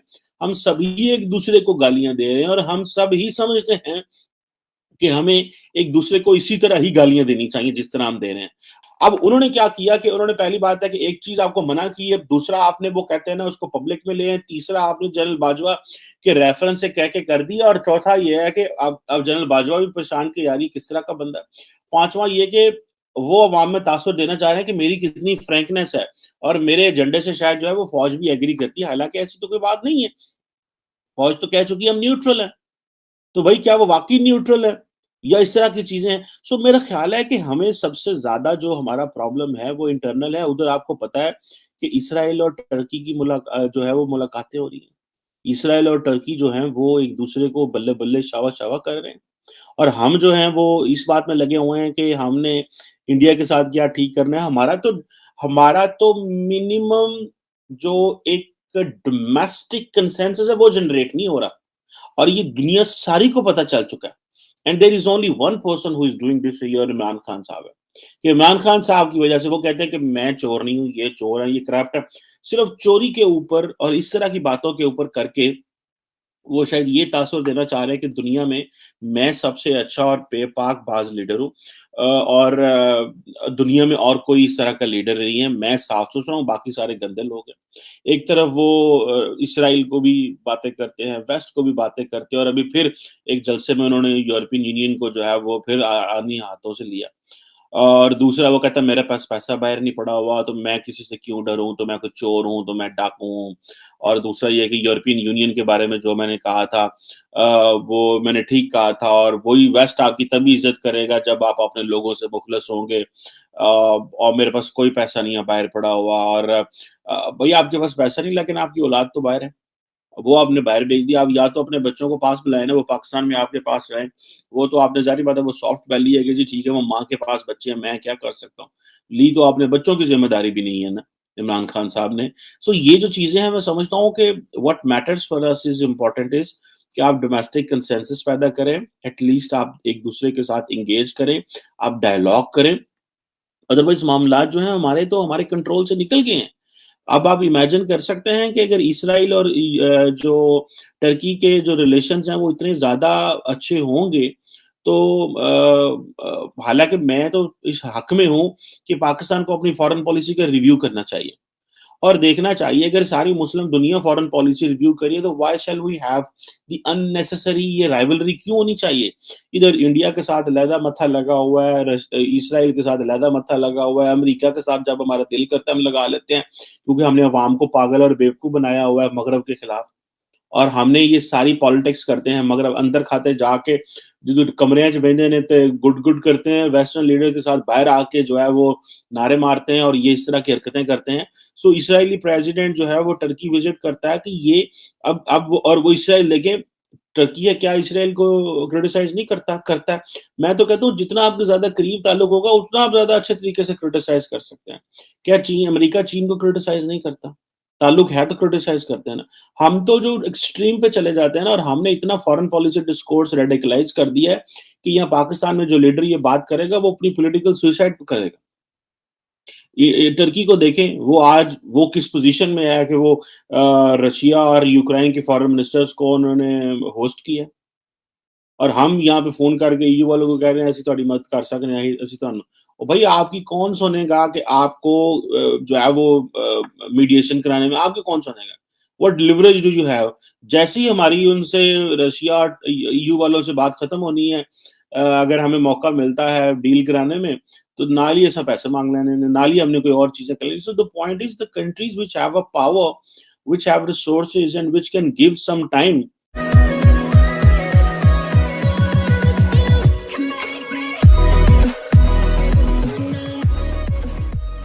नमस्कार दोस्तों, अब यहाँ पर बात हो रही है अमेजोन की। अमेजोन मतलब हम सबको पता है कि जो पूरी दुनिया के अंदर जिसकी एक वर्चस्व है, लेकिन कई सारी चीजें ऐसी हैं इंडिया के अंदर कि कई सारी कंपनियों का वर्चस्व नहीं चलता है। जैसे अमेजोन ने यहाँ पर 1500 करोड़ का इन्वेस्टमेंट करके ऐसा ही कुछ था 1500 करोड़ का इन्वेस्टमेंट करके यहाँ पर उन्होंने ट्राई ऐसी की कि जो one of the big retail है बिग बाजार उसको यहाँ पर अपने ताबे में करने की कोशिश की कि भाई हो सके ये चल जाए, हो सके ये बंद हो जाए, लेकिन ऐसा ना हो कि रिलायंस इसमें एंट्री कर जाए, क्योंकि अगर रिलायंस एंट्री कर गया तो डायरेक्टली वो कंपटीशन देगा अमेजोन को। मतलब जहां जहां पॉसिबिलिटी होती है, देखिए अगर होता क्या है कि अगर आपके पास पैसा है और अगर आप अपने दुश्मन को दुश्मन मतलब कि बात यहाँ पर हो रही है प्रोफेशनल दुश्मन को जो सेम बिजनेस में अगर आप उसको टारगेट करना चाहते हो तो आप जो छोटी छोटी कंपनियां हैं जो उसी बिजनेस में उसको खरीद लीजिए। मान लीजिए किसी का 5% है, किसी का 10 है, किसी का 15% है, अगर आपने ले लिया तो 30-40% वैसे ही हो जाएगा। तो 30-40% बिना कुछ किए सिर्फ पैसा देकर आप एक कंपटीशन में आ जाते हैं, फिर आपका नाम जुड़ता है और सब कुछ होता है। लेकिन यहाँ पर अमेजोन ने ट्राई की कि रिलायंस को अंदर एंट्री ही ना मिले, लेकिन रिलायंस है और इंडिया के रूल्स एंड रेगुलेशन उस टाइप से है। तो यहाँ पर यही बात हो रही है। इसी के साथ ये वीडियो शुरू करता है। ये जो अमेजोन है इंडिया में उस तरह पाँव नहीं जमा सक रहा। मुकेश अंबानी साहब जो उनकी रिलायंस जो है वो कह रहे हैं जी कि जो फ्यूचर है रिटेल का इंडिया के अंदर वो मुकेश अंबानी के पास रहेगा, रिलायंस के पास रहेगा। सो आप क्या समझते हैं अमेजोन या जो बड़ी कंपनीज हैं वो इस तरह इंडिया में अगर आती हैं या उनको स्पेस नहीं मिलती तो what signals does this give? ये तो थोड़ा सा बताइए बेसिकली क्या है ये। क्योंकि मुकेश अंबानी बहुत बड़ा नाम है, इंटरनेशनल नाम है, मतलब बिलियनियर है, मतलब he is a name in India, he is a name in the world in fact. तो ये क्या है, क्या why Amazon is not getting that space? क्या चक्कर क्या है, मतलब एक्सप्लेन तो करें, समझाएं हमें। हाँ देखिए चीमा साहब, ये जो कहानी है ना, ये आपको जाना पड़ेगा 3 साल पीछे। इसकी 3 साल की हिस्ट्री है कम से कम। और लास्ट ईयर आई थिंक अगस्त में 7 अगस्त को हमारे नेशनल टीम पे इस पे डिबेट भी हुआ था। अब कहानी मैं आपको मतलब देखिए बहुत लंबा मैटर है, लीगल एस्पेक्ट में थोड़ा छोटा करके और डायरेक्ट ऑफ द पॉइंट आता हूँ। अब हुआ क्या चीमा साहब, फ्यूचर ग्रुप है, फ्यूचर ग्रुप का प्रोडक्ट है बिग बाजार। बिग बाजार नाम की चेन है, किशोर बियानी साहब इसके सीईओ है, शायद फाउंडर भी वही है। हुआ क्या कि ये चेन चल रही थी, अच्छा चल रहा था। अब इंडिया का जो अभी आपको मेन पॉइंट क्या है, अभी जो इंडिया का रिटेल मार्केट था 2017-18 में $883 बिलियन था। नाउ इन 2026 ये अमेरिकन रिसर्च कहता है, अमेरिकन स्टैंडर्ड कहता है, is $1.7 trillion by 2026, 4 years down the line, 4 साल बाद $1.7। और आने वाले 15 से 20 सालों में इट विल बी $3 ट्रिलियन। शायद एक बार मैंने आपको पहले भी बताया था, $3 ट्रिलियन का रिटेल मार्केट है। रिटेल बहुत बड़ा बिजनेस है इंडिया में, ठीक है जी। अब रिटेल में होता है एक तो आपका नॉर्मल शॉप बेस्ड रिटेल है, ई कॉमर्स है, मैं सबको मिला के कहता हूँ। अमेजोन ऑलरेडी ई कॉमर्स में है, काम कर रहा है। अब ये जो बिग बाजार है ये ई कॉमर्स में नहीं था, ये बेसिकली जो शॉप या जिसे हम कहते हैं आउटलेट बेस्ड रिटेल उसमें था। बिग बाजार काफी फेमस है, हर जगह है। अब इन्होंने भाई साहब क्या किया, इन्होंने अमेजोन के साथ टाई अप कर लिया। अमेजोन ने यहाँ थोड़ी बहुत पेच लगाया। अब देखिए अमेरिकन लोग की मेंटेलिटी होती है मिनिमम पैसे लगा के मैक्सिमम फायदा कैसे उठाया जाए, ठीक है जी। उन्होंने पेच क्या लगा, उन्होंने 1500 करोड़ उनको बिग फ्यूचर ग्रुप को उनके एक और वेंचर में दे दिया। भाई आप किसी इस वेंचर में किसी और वेंचर में जो सेम ओनर्स का था आप उसमें लगाए, और उन्होंने बोला ठीक है, बट ऊपर एक शर्त डाली कि आप रिलायंस के पास नहीं जाओगे, आप रिलायंस से टाई अप नहीं कर सकते। अब 1500 करोड़ से शायद इनका काम चल जाता, बाद में कोविड आ गया, लॉकडाउन लग गए, दुकानें बंद हो गई, बड़ा पूरा सेक्टर हिल गया। अब उसके दौरान इन्होंने इनको कहा भाई देखो भाई ये जो 1500 करोड़ है इससे हमारा काम नहीं चलेगा, हमें और पैसे चाहिए to survive because we are getting into debt. अब जेफ बेजोस साहब ने बोला देखो भाई ये जो हमने आपको 1500 करोड़ का इसमें वो डाला है, इससे ज्यादा हम दे नहीं सकते। अब अगर आप अमेजोन की हिस्ट्री में जाए चीमा साहब, अमेजोन क्या करता है, अमेजोन जब कंट्री में जाता है there are two ways to handle competition, one is buy out, one is kill the competition. आप कंपटीशन को ही खत्म कर दो, कंपटीशन नहीं रहेगा तो आपको बाय आउट करने की जरूरत ही नहीं पड़ेगी, सस्ता तरीका ये।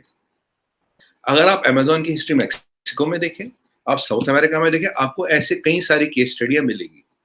ऐसे थोड़ा पैसा डाला, अब वही वाली बात है कि आपको तैरना नहीं आता, आपने आप मेरी कश्ती में बैठ गए, मैं आपको आधे समुद्र ले गया, मैं कहा पाजी मैंने हो गया डीजल हो गया खत्म, और मैं तैर के जा रहा हूँ वापस, तुसी देख लो। तो वही वाली उन्होंने काम कर दी। तो जब ये कश्मकश चल रही थी तो इन्होंने रिलायंस को अप्रोच किया। रिलायंस ने करीब 3.4 बिलियन से 4 बिलियन डॉलर का बोला ठीक है हम आप में पैसा लगा देंगे, चाहे वो बाइट आउट था, इक्विटी था, जो भी था, एक कमर्शियल अरेंजमेंट वर्कआउट किया गया। तब जी जेफ बेजोस साहब ने डाली बांजी, नहीं भाई ऐ कैसे हो यार, मेरा तो कॉन्ट्रैक्ट है, तो मैं तो बोल रखा रिलायंस के पास नहीं जाओगे।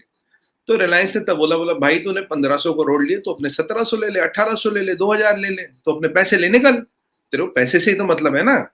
कह रहा नहीं पैसे की बात नहीं है जी, मैं तो आपको रिलायंस को आने नहीं दूंगा इसमें। अब उन्होंने एक क्लॉज डाला था कि सिंगापुर में एक आर्बिट्रेटर बैठता है, आर्बिट्रेशन इंडिया काफी इंटरनेशनल जगहों की सिंगापुर है, कि भाई वहां के आर्बिट्रेशन के पास जाएगा। वहां गया तो आर्बिट्रेटर ने बोला नहीं ये जो कॉन्ट्रैक्ट है ये तो ठीक है, ये मैं ऐसे तो नहीं कर सकता। फिर यहाँ एक आध कोर्ट में उनकी जीत हो जाती इसको लेके, आर्बिट्रेशन के लेके। कहानी क्या है, जो इंडियन सिस्टम चलता है that works on the principle of natural justice, American system works on contract. अगर कॉन्ट्रैक्ट में लिखा मैंने चीमा जी को $1 बिलियन देना तो देना, बात खत्म है, चाहे घर बेच के दो कुछ दो। अब यहाँ है वो बना अच्छा आप अपना पक्ष रखो, चीमा जी आप अपना पक्ष रखो, फिर एक नेचुरल जस्टिस के हिसाब से डिसीजन होता है। ये सब चीजें चलती गई। तो अब इनका मतलब क्या था, मैं शॉर्ट में समझूं, इससे बहुत लीगल धाव पेज थे, ये था कि इनको ऐसे सुखा दो, लीव दम हाई एंड ड्राई, जिस दिन ये खत्म हो जाएंगे हमारे पास आ ही जाएंगे, कंपटीशन खत्म हम आएंगे। तो 7 अगस्त को जो नेशनल टीवी पे डिबेट हुआ था, मैंने कहा था भाई जेफ बेजोस साहब आप बताओगे कि आप कैन यू इंश्योर कि फ्यूचर रिटेल बंद नहीं होगा, कैन यू इंश्योर बैंकों को पैसा मिलेगा, कैन यू इंश्योर नौकरियां नहीं जाएंगी, कैन यू इंश्योर एक बड़ा इंडिया की रिटेल को आप सबटॉश नहीं करो जो आपकी हिस्ट्री रह चुकी है काफी कंट्रियों में, आपकी मंशा वो तो नहीं है। तो अगर आपको पैसे की दिक्कत है, 1500 लिया आप बोलो 2000 दे दो, 1500 लगाए 2000 दे दो, पैसा लो निकलो। तो ये आप इनको ये जो बिल्कुल आपने इसको स्टारवेशन के मोड में डाला, आपका ऑब्जेक्टिव क्या है, ये कहानियां चलती रही जी। फिर कोर्ट में केस गया। अब दिक्कत क्या थी, ये रिलायंस को रोकते रहे, पर जब कोर्ट में केस गया तो कोर्ट में केस ये भी आया, बोला भाई ये जो जेफ बेजोस है ये बैक डोर से इसको कंट्रोल करना चाहता है, इसकी इंटेंशन बिजनेस चलाना है नहीं, बिजनेस चलाना हो तो तेरे लिए तो कोई बड़ी बात है नहीं, तू पैसे डाल दे। पैसे उन्होंने डाले नहीं, रिलायंस को डालने दे नहीं रहे, खुद डाल नहीं रहा और रिलायंस को डालने दे नहीं रहा। अब हुआ क्या कि ये जितनी प्रॉपर्टियां थी फ्यूचर रिटेल की, दे वर लीज फ्रॉम रिलायंस।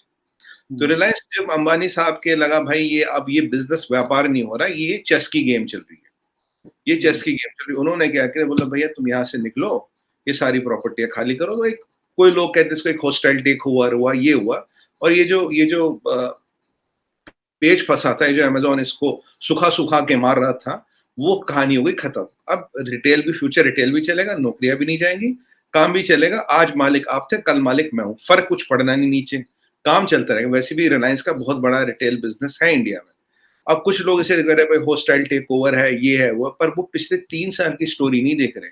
मुझे बताइए चीमा साहब, 1500 करोड़ तो कुछ भी नहीं होता, $200 मिलियन डाल के आप इतना बड़ा जिसके हजारों रिटेल आउटलेट है उस पर आप कब्जा करो पेज फंसा के, क्या है, क्योंकि मैं आपको कह रहा हूँ ना, intention of Karma determines the outcome of Karma. आपका काम था पेज फंसाना। अब मुकेश अंबानी जी के बारे में कुछ बोल दो, इधर उधर बोलो तो थोड़ा न्यूज बन जाती है कि जी ऐसा है वैसा है।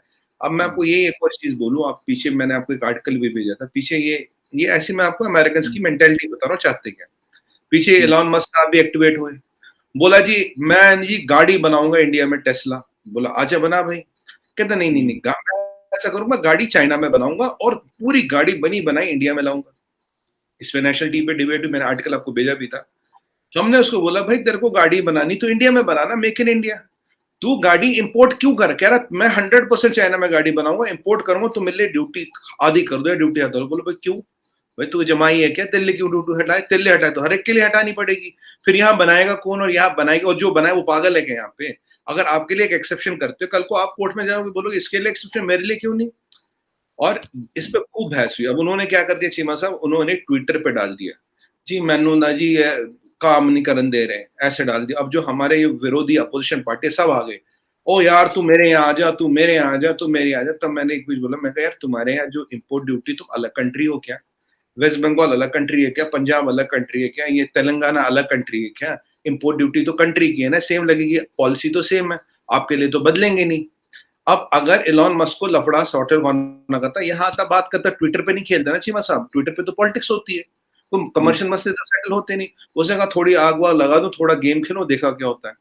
फिर मैंने पूरा एक आर्टिकल भी लिखा था इस पे, आपको भी भेजा था, और नेशनल टीवी पे मैंने सीरियसली समझा था क्या हुआ क्या नहीं हुआ, और उसका इम्पैक्ट क्या होता है चीमा साहब। गवर्नमेंट ऑफ इंडिया ने तो पहले 10-12 दिन बाद मना कर दिया, कोई ड्यूटी हम कम नहीं कर रहे। दूसरी बात बोला, अगर यहाँ मैन्युफैक्चर करना तो 1 बिलियन का पार्ट तुझे लोकली खरीदना पड़ेगा।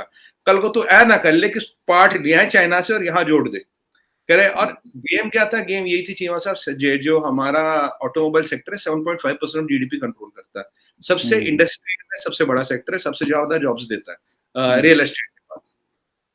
अब उनका आइडिया था कि इसमें घुस जाओ, गाड़ी वाड़ी लाओ, चाइना से गाड़ी बना के लाओ, क्योंकि आज उनकी 50% सेल चाइना से आती है। नाम का अमेरिकन ब्रांड है, नेटवर्थ इज डिपेंडिंग ऑन रेमो करम ऑफ सीसीपी। पीछे उन्होंने खींच दिया था तो 60% वेल्थ गिर गई थी इनकी। और तब आपको याद होगा जी जिंग पे बहुत कसीदे पड़ रहे थे, बड़ी जी बड़ा अच्छा है, क्रिप्टो करेंसी बड़ी। दुनिया को अचंबा हुआ कि ये चाइना की क्रिप्टो करेंसी के मुंह को क्यों सपोर्ट कर रहा है। पर आप उस आर्टिकल को पढ़े, उस वीडियो को देखिए, सारी उसमें समझा करता क्यों था। जैसे ही इसको मना हो गया, भाई साहब चीमा जी ये तो ठंडे हो गए, इनके तो वही हो गए। अब ऐसा नहीं इसके पास पैसे नहीं, ऐसा ये आ नहीं सकता। अब इसको ये था पॉलिटिकल पॉन। अब गेम क्या थी चीमा साहब, जैसे एक थ्रेशोल्ड पे इंडस्ट्री पहुंचती, एक सेल पहुंचती, पीछे सीसीपी इसको लगाता 2-4-5 बिलियन डॉलर, ये एकदम 30% प्राइस गिरा देता, 40%। उससे क्या होता, जो लोकल इंडस्ट्री है वो होती पूरी वाइप आउट। यही हो रहा है यूरोपियन यूनियन के बाकी देशों में। China is wiping out the local industry price गिरा के। जैसे तो इंडस्ट्री वाइप आउट हो गई तो सड़क तो आप बनाओ, टैक्स पेयर के पैसे से, वहां पर गाड़ी कहां से आएगी? चाइना से। कंट्रोल कौन करेगा? सीसीपी। तो तभी वो भाई साहब ट्विटर पे आके आ रहे थे, तो मैंने कहा मस्क मुस्की और छोड़ यार, काम करना तो यहाँ आओ, बात करो, ऐसी ट्विटर पे नहीं, खेल नहीं होते। और अगर आपको लगता है कि यहाँ किसी को समझ नहीं आता, यहाँ सारे बेवकूफ बैठे हैं, भाई ऐसी बात नहीं है। पूरा एक एक लाइन बाय लाइन हमने चिट्ठा खोला था, गार्डियन में आर्टिकल भी आया था, कवर भी किया था। फलस्वरूप नतीजा उसका ये है, आज बोला 1 बिलियन या 500 मिलियन का शायद तू कंपोनेंट, जब ये नहीं मैन्युफैक्चरिंग यहाँ नहीं करेगा, वो तुझे कंपोनेंट यहाँ से खरीदने पड़ेंगे, आ जाओ, आपका स्वागत है। पर आपको बिजनेस करना, कहने का मतलब ये चीमा साहब, एक है बिजनेस, अब बिजनेस करिए, यहाँ बिजनेस करती है, सबसे ज्यादा एफडीआई चाइना से भी ज्यादा यहाँ आता है। बट अगर आपको ये पॉलिटिकल गेमबाजी करनी है तो यार वही वाली बात है ना, तुम्हारे घर में घुस के मतलब तुम्हें ही ठोकूंगा, तुम्हें ही पीट दूंगा, और मतलब तुम्हारा घर, तुम्हारा जूता, तुम्हारा सर, ये तो नहीं हो सकता चीमा साहब। ये कुछ लोग ऐसा सोचते हैं, पर बहुत जल्दी समझ जाते हैं भाई ये संभव नहीं है। पाकिस्तान के हवाले से वो बड़ा खतरनाक है, और मेरा नहीं ख्याल कि पाकिस्तान की गवर्नमेंट ये एक्सपेक्ट करती होगी कि जापान जो है वो पाकिस्तान के खिलाफ इस तरह की स्टेटमेंट देगा। और ये पाकिस्तान की फॉरेन पॉलिसी का सीधा सीधा फेलियर है। एक बात तो ये है कि आज से 2 साल पहले मेरा ख्याल है कि जापानीज फॉरेन मिनिस्टर पाकिस्तान आए, और वो पता चला था कि 9 साल बाद जापानीज फॉरेन मिनिस्टर पाकिस्तान आ रहे हैं, 9 साल बाद। उससे ये पता चलता है कि पाकिस्तान जो है वो जापान को कितनी अहमियत देता है। रिसेंटली मुझे पता चला कि पाकिस्तान ने कुछ जापान से कर्जे लिए हुए थे, और वो कर्जे हम वापस ना कर सके, और जापान की पॉलिसी ये है कि अगर वो एक दफ़ा वेव ऑफ कर दें कर्जा, तो वो दोबारा कर्जा देते नहीं हैं, लोन नहीं देते।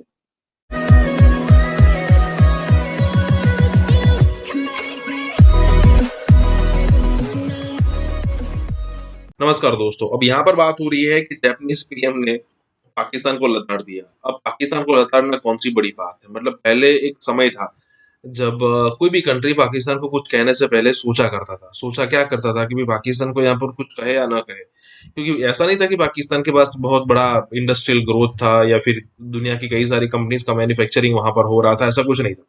लेकिन वेस्टर्न ब्लॉक का अनडिवाइडेड सपोर्ट था उसको। वेस्टर्न ब्लॉक मतलब यूरोप और अमेरिका की बात हो रही है, क्योंकि हम सबको पता है कि भाई पहले रशिया को भगाने के लिए उन्होंने पाकिस्तान का सपोर्ट लिया, और दूसरा अगर आप देखो, दूसरी सिचुएशन अगर आप देखो यहाँ पर, तो ये जो ओसामा बिन लादेन को पकड़ने के लिए अमेरिका को पाकिस्तान की जरूरत थी। लेकिन अब ऐसा कुछ है नहीं, तो अब कोई भी कंट्री, छोटा मोटा कोई भी कंट्री पाकिस्तान की बजाकर चला जाता है। चाहे वो जापान तो वैसे भी बहुत बड़ा कंट्री है इकोनॉमी वाइज अगर आप देखा जाए तो, और द थर्ड लार्जेस्ट इकोनॉमी है शायद। लेकिन यहाँ पर सिचुएशन ये है कि कोई भी लताड़ रहा है पाकिस्तान को आजकल। इसी के साथ ये वीडियो शुरू करते हैं। अब अगर आप पैरा 8 पढ़ें, जो कि जॉइंट जो बायलैटरल जो स्टेटमेंट आई है, अगर आप पढ़ें कि 19 मार्च को prime minister of Republic of India and prime minister of Japan दोनों ने उसको साइन किया हुआ, और उसमें ये पाकिस्तान के बारे ये कहते हैं कि एक तो जारी बात है, इंडिया का एक वो स्टैंडर्ड पैटर्न है। तो उन्होंने कहा जी कि टेररिस्ट इंफ्रास्ट्रक्चर जहाँ-जहाँ पूरी दुनिया में है उसको ख़त्म किया जाए, और उसके ऊपर इंटरनेशनल कोऑपरेशन। और साथ ही उन्होंने ये कहा कि वो रीइटरेट करते हैं और कंडेम करते हैं terror attack in India including 26/11 Mumbai and Pathankot attacks, and call upon Pakistan to take resolute and irreversible action against terrorist networks operating out of its territory and comply fully with the international commitments including FATF। समझ रहे हैं आप? पाकिस्तान में किसी को पता भी नहीं है कि ये स्टेटमेंट आई है।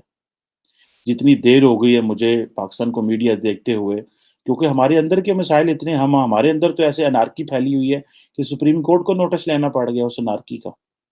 तो हमारे लोगों ने क्या स्टेटमेंट देनी है, या फॉरेन ऑफिस ने क्या बोलना है, या प्राइम मिनिस्टर ने क्या बोलना है? जारी बात है, पता तो चल गया। अब ये देखें कि जापान जो है, भारत का तो ठीक है पाकिस्तान के साथ पुराना मसला है, पाकिस्तान ने भी तो पूरी दुनिया को बताया था कि पाकिस्तान के अंदर जो है वो भारत दहशतगर्दी कराता है, और हमने डॉसियर भेजे। कोई एक मुल्क भी ऐसा है दुनिया में जिसको हम ये साथ बिठा के और एक इस तरह की जॉइंट स्टेटमेंट ये कह सकते हैं कि भारत इस तरह कर रहा है? कोई एक मुल्क, प्राइम मिनिस्टर इमरान खान साहब या शाह महमूद कुरैशी साहब हमें बता सकें? क्वेश्चन ये है कि सारा टाइम आप हमें रोजी पिक्चर देते रहते हैं और कहते हैं बल्ले बल्ले हो गई, इधर ये हो गया, उधर वो हो गया। देखिए, वो कशीदा साहब जो है, वो कशीदा, हमारे उर्दू में तो कशीदा कहते हैं खराब होने को ना, कशीदा साहब तो मजीद हालात कशीदा कर गए हैं। जापानीज प्राइम मिनिस्टर जो है कशीदा साहब, वो तो मजीद पाकिस्तान और जापान के हालात है। जो मैं अगले दिन बात कर रहा था किसी से साथ टोक्यो में, तो मैंने कहा पूछे सुनाए, मैंने कहा जी कैसे ताल्लुकात है पाकिस्तान के जापान के, क्या चल रहा है? तो बहुत सारी चीजें मुझे पता चली। तो उसमें से एक चीज ये थी कि पाकिस्तान बड़ी देर से कोशिश कर रहा है कि जापान के साथ हाई लेवल विजिट हो, लेकिन वो हाई लेवल विजिट नहीं हो पा रहे। मतलब क्या कि हम कोशिश कर रहे हैं कि जापान से कोई पाकिस्तान आए, क्योंकि पाकिस्तान से तो अल्हम्दुलिल्लाह फॉरेन मिनिस्टर साहब भी गए थे, वहां से भी फॉरेन मिनिस्टर आए, और पाकिस्तान से प्रेसिडेंट भी गए थे जापान में हमारे, लेकिन वहां से कोई नहीं आता। That's the point. और ये मुझे समझ नहीं आ रही कि ये क्यों नहीं आते, और ये क्यों ताल्लुकात जो है उस लेवल पे नहीं। अब मैं आपको बताता हूं कि वो कर क्या रहे हैं। जापान ने ऑफर किया इंडिया को कि 42 अरब डॉलर की इन्वेस्टमेंट करेंगे, और वो कशीदा साहब की विजिट के दौरान ये बात चली है, जो कि तकरीबन 5 ट्रिलियन येन बनता है।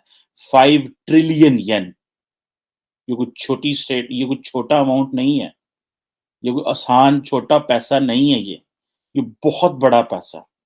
हमारे पास तो वो 50 अरब डॉलर के, 60 अरब डॉलर के चाइनीज प्रोजेक्ट्स हैं जिनमें से रुके हुए हैं, असा पूरी दुनिया सिर ते चुक ले। और ये देखें कि वो 42 अरब डॉलर की बात कर रहे हैं। और मजे की बात है कि नरेंद्र मोदी जो हैं वो तमाम क्वाड पार्टनर्स के लीडर्स को बायलैटरली होस्ट कर रहे हैं। और ये जो थी, बेसिकली कहा जा रहा था कि जो 40th India Japan annual summit है, और इसमें जारी बात उन्होंने बड़ा एक दूसरे के साथ जो है वो अप्रिशिएट किया, सपोर्ट किया। अब मजे की बात यह है कि जैसे मैंने पहले कहा कि पाकिस्तान को तो पता भी नहीं क्या बात है। मैं तो पिट-पिट के मर गया हूँ और कह गया हूँ कि भाई खुदारा इंडो पैसिफिक पे फोकस करो। खुदारा देखो वहाँ पे क्या तब्दीलियाँ आ रही हैं, अपनी फॉरेन पॉलिसी वहाँ पे जाके एंगेज करो अपने आप को। आज एक बहुत बड़ा एज है कि 75 साल भारत भी अपने आज़ादी के मना रहा है और हम भी आज़ादी के मना रहे हैं। और हमें किस तरह की बायलैटरल स्टेटमेंट्स देखनी पड़ रही हैं। हमें कोई बंदा बता सकता है? हम तो ये सवाल भी नहीं कर सकते। किसी को पता ही नहीं है ये सवाल भी करना है कि नहीं करना। अब मज़े की बात देखें, जो आप अगर सिर्फ़ वो स्टेटमेंट देख लें, जो 19-20 मार्च की ये जो कशीदा साहब की जो विज़िट की हुई है, ठीक है जी? प्रॉपर वो बात करते हैं जी, special strategic and global partnership, special strategic and global partnership.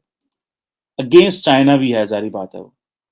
हम जी शेयर्ड प्रिंसिपल्स की बात करते हैं, वैल्यूज़ की बात करते हैं और हम कमिटमेंट करते हैं कि हम आइंदा भी स्टेबिलिटी लेके आएँगे, रूल्स बेस्ड ऑर्डर की बात करेंगे, ये सारा कुछ।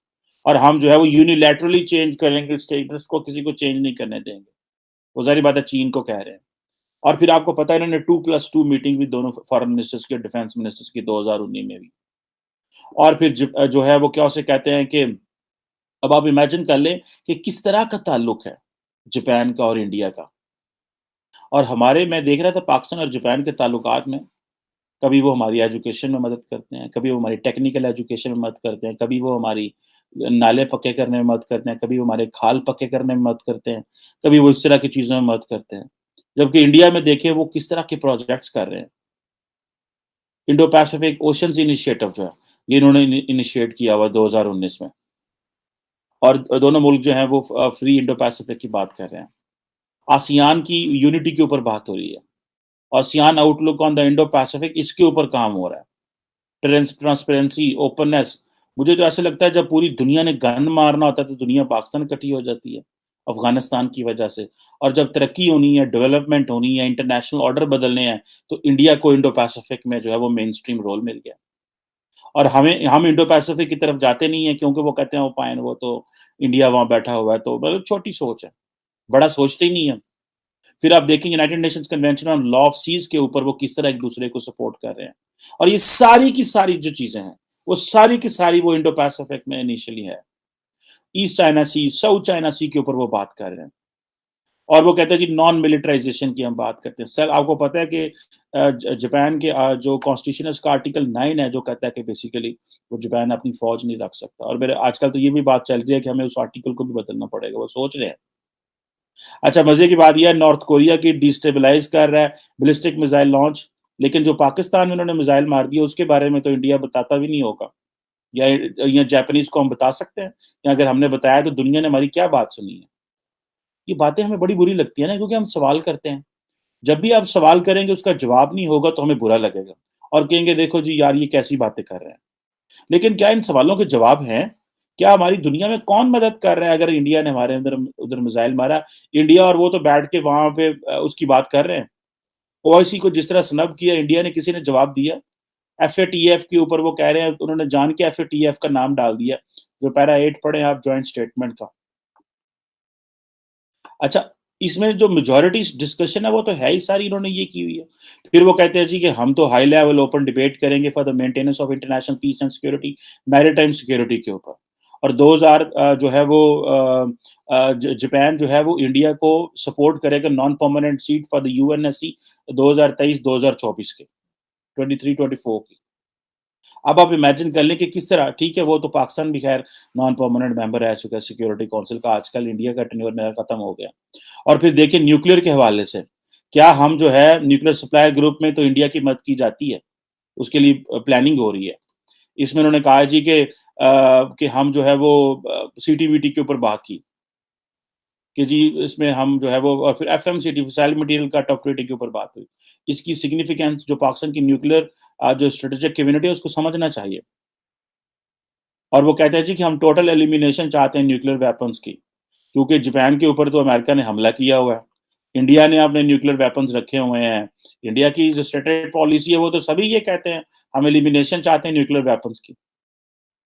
और जनाब हम चाहते हैं कि comprehensive test band treaty sign की जाए, इसको एनफोर्स किया जाए एफएमसीटी को। लेकिन कभी ये तो जापान को सूट करता है क्योंकि जापान को पता है कल को चाइनीज ना हमें मार दें। इंडिया को तो सूट नहीं करता, लेकिन क्योंकि उनको पता है बस कहने की हद तक क्या फ़र्क पड़ता है। अच्छा, आगे आ जाएँ। सस्टेनेबल ग्रोथ के ऊपर उन्होंने काम किया हुआ दोनों ममालिक ने, और वो कॉप 26 के ऊपर देखें ना कितना कॉम्प्रिहेंसिव किस्म का डॉक्यूमेंट है। अगर आप जो लोग देखते हैं कॉप 26 के ऊपर जो है वो क्या उसे बोलते हैं, इलेक्ट्रिक व्हीकल्स के ऊपर काम होगा।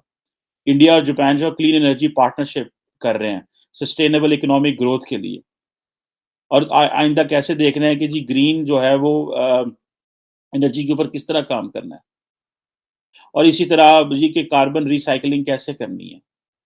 WTO में एक दूसरे को साथ दे रहे हैं और कह रहे हैं कि जी rules based multilateral trade system, अब दोनों को सूट करता है ताकि चाइना की मोनोपोली ना हो। अब देखें कि ये जो है वो जो कि ये जब चाइना के जापान के प्रेसिडेंट जो थे शिंजो एबे साहब, उनके दौर में एक डिस्कशन हुई कि तकरीबन को 3, 4 या 5 ट्रिलियन युआन की जो है ना इन्वेस्टमेंट टारगेट जो था उसके ऊपर बात हुई थी, और वो काफ़ी हद तक इन्होंने अचीव कर लिया हुआ है।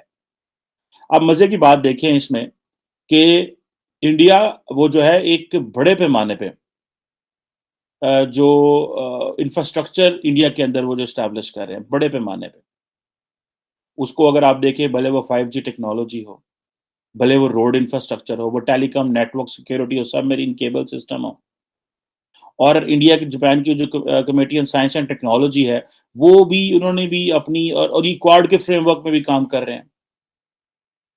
और जो इंडिया सोशियो इकोनॉमिक डेवलपमेंट है उसको वो जी जापानीज अप्रिशिएट कर रहे हैं। वो समझते हैं ये मार्केट है, यहाँ पे पैसा लगाओ। हम तो बस जिसे कहते हैं ना कि हम तो किसी को कन्विंस नहीं कर सके। Mumbai Ahmedabad high speed rail network के ऊपर वो काम कर रहे हैं। सो इतना बड़ा इंफ्रास्ट्रक्चर प्रोजेक्ट्स वो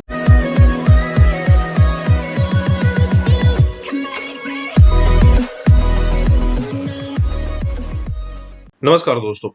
अब जरा देखिए कि एक समय था, मतलब अब तो सारा का सारा ओआईसी इन द सेंस कि जो मुस्लिम कंट्रीज का एक संगठन है उसको ओआईसी कहते हैं, ऑर्गेनाइजेशन ऑफ इस्लामिक कंट्रीज। अब कहने का मतलब ये है कि एक समय था जब ये सारे कंट्रीज पाकिस्तान को इतना अनकंडीशनल सपोर्ट किया करते थे, चाहे वो कश्मीर की मैटर हो, चाहे कुछ भी मैटर हो, और ऐसे में इंडिया लड़ा है उनके साथ। और 2014 के बाद उन सारे कंट्रीज को ये फील करवाना भाई आपका फ्यूचर पाकिस्तान के साथ नहीं है, आपका फ्यूचर इंडिया के साथ है, ये बहुत बड़ी बात है। और यहाँ पर यही बात हो रही है कि एक समय था जब 57, 56 या फिर 55 कंट्रीज जितने भी मुस्लिम कंट्रीज है, एक समय था जब पूरा का पूरा सपोर्ट था उनको, पाकिस्तान को, उन सारे कंट्रीज का। लेकिन अब सिचुएशन ऐसी हो रही है कि उन सारे कंट्रीज का सपोर्ट तो छोड़िए, कोई बात करने के लिए भी तैयार नहीं है। ओआईसी की मीटिंग हो या फिर उस टाइप की मीटिंग हो तो हैंडशेक हो जाता है, मतलब क्योंकि एक ही प्लेटफॉर्म पर सब होते हैं। अदरवाइज पिछले दिनों आप देखिए कि मुझे नहीं लगता कि कुछ चुनिंदा कंट्री को छोड़कर पाकिस्तान की किसी भी कंट्री के प्राइम मिनिस्टर या फिर प्रेसिडेंट के साथ बात होती हो। मुस्लिम कंट्रीज की बात है। कहने का मतलब ये है कि, और खास करके अगर आप देखो तो सऊदी और यूएई मुस्लिम कंट्रीज के बाय डिफॉल्ट लीडर्स है, खास करके सऊदी। और सऊदी जैसा कहता है बाकी के जो 50-55 मुल्क है वो उसी की तरह चलते हैं। यही बात हो रही है। इसी के साथ वीडियो शुरू करता है। राम साहब, आपको क्या लगता है ये सिर्फ एक मजाक बन के रह गया है? ओआईसी का इस तरह इजलास होना, अगर इसराइल को, भारत को कोई फर्क नहीं पड़ता, वो हंसते होंगे कि अच्छा करारदाद ये है ना, बात की हो रही है, या ये परसेप्शन आज की दुनिया में कोई मानी रखता है कि फिर इससे लोगों की एक राय आमा बनती है, उससे कोई प्रेशर क्रिएट होता है? हमने बायकॉट भी होते देखा है भारतीय प्रोडक्ट्स का। और क्या ये 57 ममालिक मिलकर एक दूसरे पर डिपेंड करते हुए नहीं आगे बढ़ सकते? शायद ये भारत पर ज्यादा डिपेंड करते हैं। जिस तरह हमने देखा मलेशिया ने कुछ कहा तो उन्होंने कहा जी हम आपका तेल लेना ही बंद कर देंगे। 1.25 अरब की आबादी है, उनको मसला हो गया। तो हर मुल्क के अपने मफादात हैं, इकोनॉमिक इंटरेस्ट हैं, उस वजह से ये ओआईसी मिलकर भी कुछ नहीं कर पाती। आपके ख्याल से एक मजाक बन गया है? जी, जो फॉरेन पॉलिसी है भारत की वो पाकिस्तान से बेहतर है और वो लोग अपने लोगों के लिए काम करते हैं। तो ये चीज अगर खान साहब को पता थी तो उनको चाहिए था कि वो इंडिया से कुछ सीखते। ये तो जब जितने दिन रहे ये सिर्फ इंडिया को बुरा भला कहते रहे, उनके प्राइम मिनिस्टर को बुरा भला कहते रहे, और जिसका नतीजा ये निकला कि उन्होंने इनका फोन नहीं उठाया।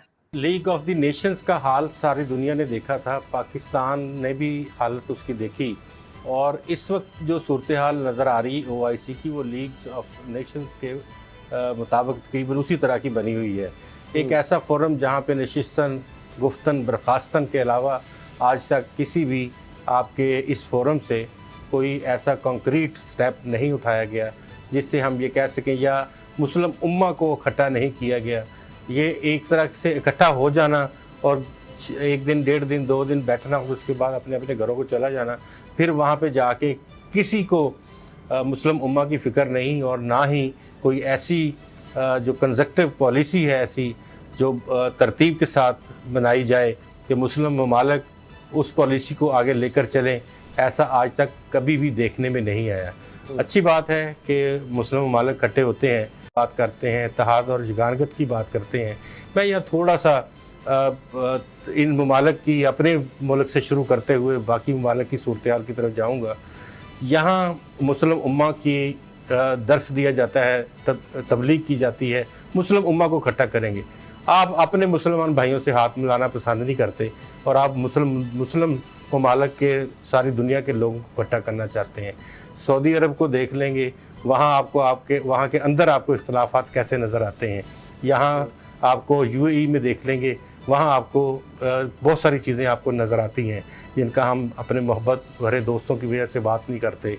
और सूडान, उसके साथ अफ्रीकन ममालिक, उसके साथ लीबिया, शाम, इराक, ईरान, और फिर हमें अफ़गानिस्तान, फिर हमें, यानी कि पोलराइजेशन है। आपको हम मतलब डेस्परेटली हम वो पूरी बातें ऐसी परेशान कुन है कि वो हम नहीं कर सकते और यहाँ पे आके बात करना शुरू करें। पहले अपने आप को तो अपने मुल्क में इकट्ठा कर लें, हम अपनी मिलत तो अपनी कौम को तो इकट्ठा कर लें, हम एक साए तले, एक उस बैनर के तले आ जाए। हमारे अंदर तो रसूलुल्लाह सल्लल्लाहु अलैहि वसल्लम की अहादीस के मुताबिक बर्दाश्त, तहम्मुल, बुर्दबारी होनी चाहिए, तभी हम दूसरों को तबलीग करेंगे।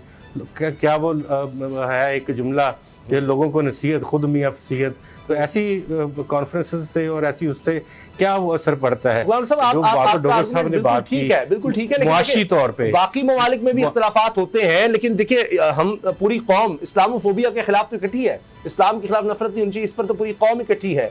इसी तरह दीगर ममालिक। अच्छा, फिर मुझे ये बताएं कि अगर ये हमारी वजह से किया है ना उन्होंने इस्लामोफोबिया, तो 15 मार्च क्यों रखा है जिस दिन न्यूजीलैंड में मुसलमानों के ऊपर हमला हुआ था? बुनियादी तौर पर जसिंडा आर्डन जो है उस वक्त से काम कर रही थी, इससे पहले कई ममालिक जो है वो बात कर रहे थे, मलेशिया बहुत अरसे से इस चीज़ के ऊपर लगा हुआ था।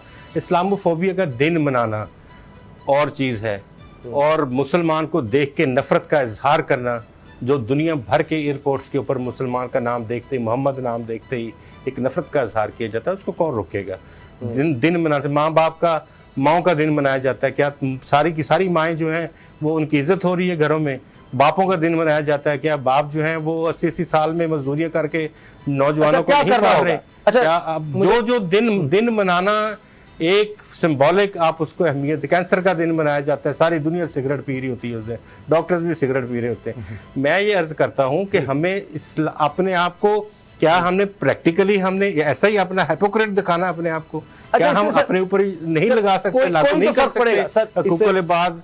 जी बिल्कुल। अभी क्योंकि खान साहब के जाने का टाइम हो गया है तो जाते जाते अकल वापस आने लगी है, जो उनके पास पहले भी थी जब वो प्राइम मिनिस्टर नहीं थे, तब भी आपको याद होगा बड़ी अच्छी बातें किया करते थे और हम लोग बड़े इम्प्रेस थे इमरान खान साहब से, और हमें लगता था कि बड़े जैसे कहना चाहिए पढ़े लिखे आदमी हैं और एक बड़ी रोशन ख्याली से बात किया करते थे। तो बीच में जब वो प्राइम मिनिस्टर बन गए तो बिल्कुल ही हमने उनका कोई और ही चेहरा देखा। तो अब उन्होंने फिर कहा कि जी जो फॉरेन पॉलिसी है भारत की वो पाकिस्तान से बेहतर है और वो लोग अपने लोगों के लिए काम करते हैं। तो ये चीज अगर खान साहब को पता थी तो उनको चाहिए था कि वो इंडिया से कुछ सीखते। ये तो जब जितने दिन रहे ये सिर्फ इंडिया को बुरा भला कहते रहे, उनके प्राइम मिनिस्टर को बुरा भला कहते रहे, और जिसका नतीजा ये निकला कि उन्होंने इनका फोन नहीं उठाया। और उससे पहले जबकि ये बात हुई थी कि जी मैं 1 कदम बढ़ाऊंगा, आप और आगे 10 कदम बढ़ाएंगे, इस तरह की बातें चल रही थी आपस में। बल्कि मुझे अच्छे से याद है कि इंडियन प्राइम मिनिस्टर ने ये भी कहा था कि अगर हमें लड़ना ही है तो हम गरीबी के खिलाफ लड़ें, हमारे यहाँ जो परेशानियां हैं उसके खिलाफ लड़ें, इस तरह की बातें उन्होंने की थी और बड़ा एक पॉजिटिव साइन था। लेकिन बाद में खान साहब ने जो है वो हमेशा नेगेटिव ही बात की और इसी किस्म के स्टेटमेंट्स दिए। और अब जाते जाते एक बार फिर उन्होंने, जो कि सच्ची बात है, मैं कहती हूँ कि बड़ी सच्चाई उन्होंने आज, बल्कि हामिद मीर साहब ने बड़ा टॉन्ट करके उस क्लिप को ट्वीट किया था कि खान साहब के ऊपर, तो मैंने वहां पे भी लिखा हामिद मीर साहब को कि एटलीस्ट इस चीज में आपको इनकी तारीफ करनी चाहिए कि ये सही बात कर रहे हैं और अच्छी बात कर रहे हैं। आपको कोई जो है नुकसान नहीं है अगर आप अपने पड़ोसी से, चाहे उसके साथ आपके टर्म्स अच्छे ना हो, उसकी किसी अच्छी बात को आप अडॉप्ट करें और अपने घर को भी सही कर लें। तो खान साहब ने बड़े अच्छी ये बात की है, लेकिन अफसोस ये है कि उनके हाथ में कुछ नहीं है।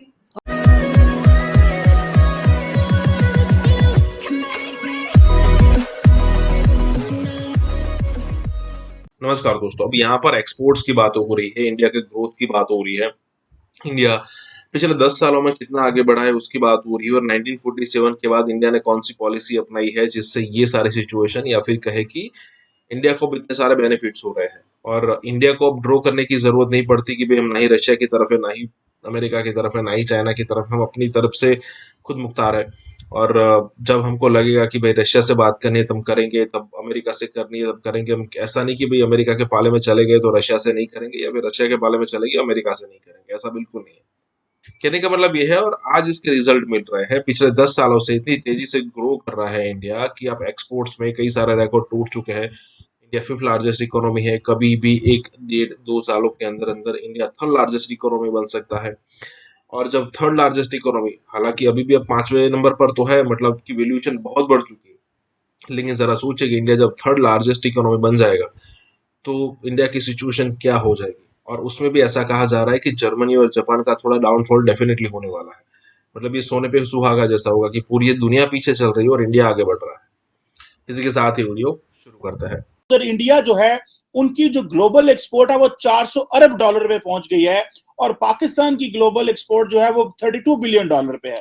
अब देखिए कि हमने किस तरह अपनी डोमेस्टिक पॉलिसी को और फॉरेन पॉलिसी को कंट्रोवर्शियल कर दिया है कि अब दुनिया के जब ये कहते हैं कि हमने जो है वो बाहर से साजिशें हमारे खिलाफ हो रही हैं, तो जारी बात है यूरोपियन ब्लॉक की बात होती है, इंग्लैंड की बात होती है और अमेरिका की बात होती है, और यही हमारी एक्सपोर्ट जाती हैं। आप क्या समझते हैं ये 32 अरब डॉलर से भी हमारी एक्सपोर्ट कम हो जाएगी अगर इसी तरह मामलात जो है इन्होंने वेस्ट के साथ लड़ाई की? जरा इसको भी काइंडली इस पर जरा तफसील मैं सबसे पहले तो चीमा साहब इस चीज को डिफाइन करना चाहूंगा, एब्सोल्युटली नॉट।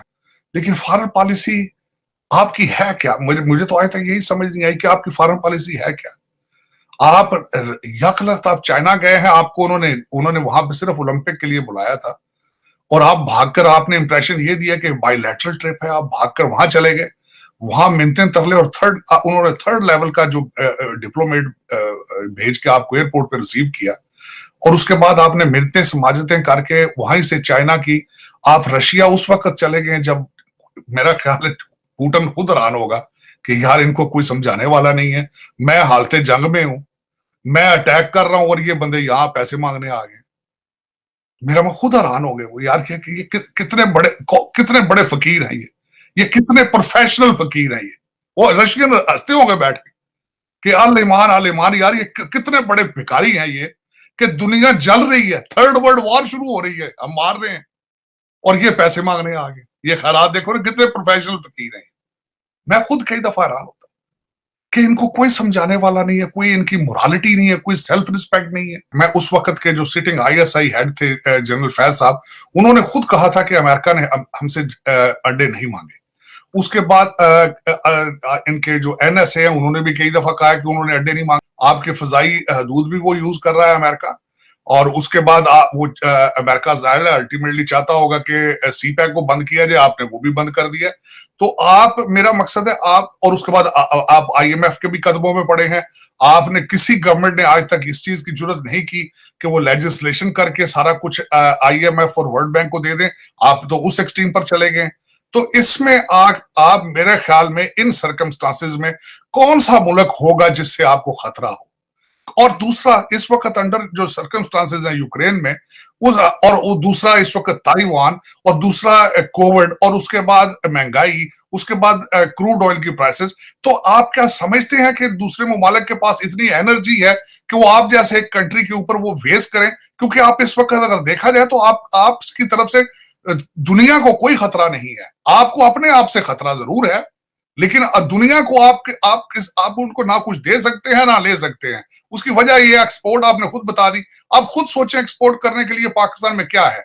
आप एक एग्रीकल्चर कंट्री है लेकिन गंदम इंपोर्ट कर रहे हैं, आप एक एग्रीकल्चर कंट्री है लेकिन आप चीनी भी इंपोर्ट कर रहे हैं। मेरा मकसद है आपकी फाउंडेशन ही मौजूद नहीं है, आपके कोई बेस ही नहीं है किसी किस्म की। सिर्फ आप एक चीज में एक्सपर्ट हैं कि डबल गेम खेली जाए, उसके बाद ये कि पैसा यहां से बाहर किस तरह भेजा जाए।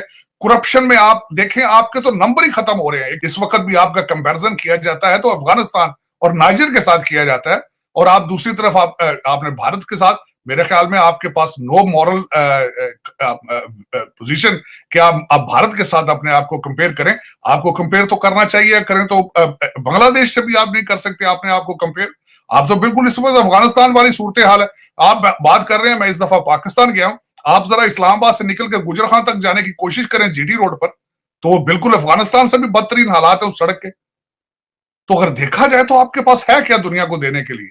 आप सिर्फ और सिर्फ एक कार्ड खेल रहे हैं मुसलसल कि भारत की दुश्मनी में आप चाइना को आप कैश करने की कोशिश कर रहे हैं। और मैं हमेशा ये कहता हूं कि चाइना ने आज तक कभी कोई ऐसा डिसीजन नहीं लिया जिससे उनकी इकोनॉमी खराब हो, और चाइना कभी भी भारत को एज ए कस्टमर लूज नहीं कर सकता, चाइना अमेरिका को एज ए कस्टमर लूज नहीं कर सकता। लेकिन आप उसके इश्क में दीवाने इसलिए हैं कि वहां से सिर्फ एक ऐसी विंडो अभी मौजूद है जहां से आप पैसे ले सकते हैं। आपने रिसेंटली सी पैक के बहाने $26 बिलियन का टीका चाइना को लगाया, और जिस पे वो नाराज बैठे, क्योंकि आपने उनको ओवर प्राइसिंग की है, आपने उनसे रिश्वतें ली हैं, आपने उनके सी पैक के मंसूबों को डिले किया है, आपने उनके बिल उनको बिल नहीं दे रहे जो उनके प्रोजेक्ट थे। They are disappointed. खान साहब ने एक झूठा मूठा एक प्लान बना के जाने से पहले किया था कि इनकी विंडो ऑपरेशन किया जाएगा, मैं हर हफ्ते इसकी खुद मॉनिटरिंग करूंगा। लेकिन इस तरह के बहाने जो है वो पहले मेरा ख्याल है चाइनीज आपको समझ चुके हैं कि यहाँ पे आप वो कहते हैं ना, मर्द नादा पे कलाम नरमो नाजक बेअसर। तो मेरे ख्याल में वो चाइनीज भी अल्टीमेटली, क्योंकि उनका भी कल्चर का हिस्सा है करप्शन, तो वो आके उन्होंने देखा कि ये तो भाई हमसे भी 2 स्टेप आगे हैं, तो वो बिल्कुल सीपैक बंद पड़ा है। आप रिसेंटली $26 बिलियन का आपने उनको जो है वो टीका लगाया है, और उसके बाद आप कंफ्यूज्ड हैं। मैं हैरान होता हूँ, खान साहब एक तरफ चाइना में गए सीपैक को प्रमोट करने के लिए कि लोग आके चाइनीज से यहाँ इन्वेस्टमेंट करें, साथ ही नोशकी के अंदर वो जो 4 दिन मुसलसल आप हालते जंग में थे, तो जाने से पहले अपना होमवर्क ही करके चले जाते, जाने से पहले बलोचियों को ऑन टेबल लेते, वहां अमनो अमान की सूरत हाल होती तो जाते चाइना। देखिए, सबसे इनको बेसिक आइडियोलॉजी में समझाना चाहता हूं, क्योंकि आई एम अ बिजनेसमैन।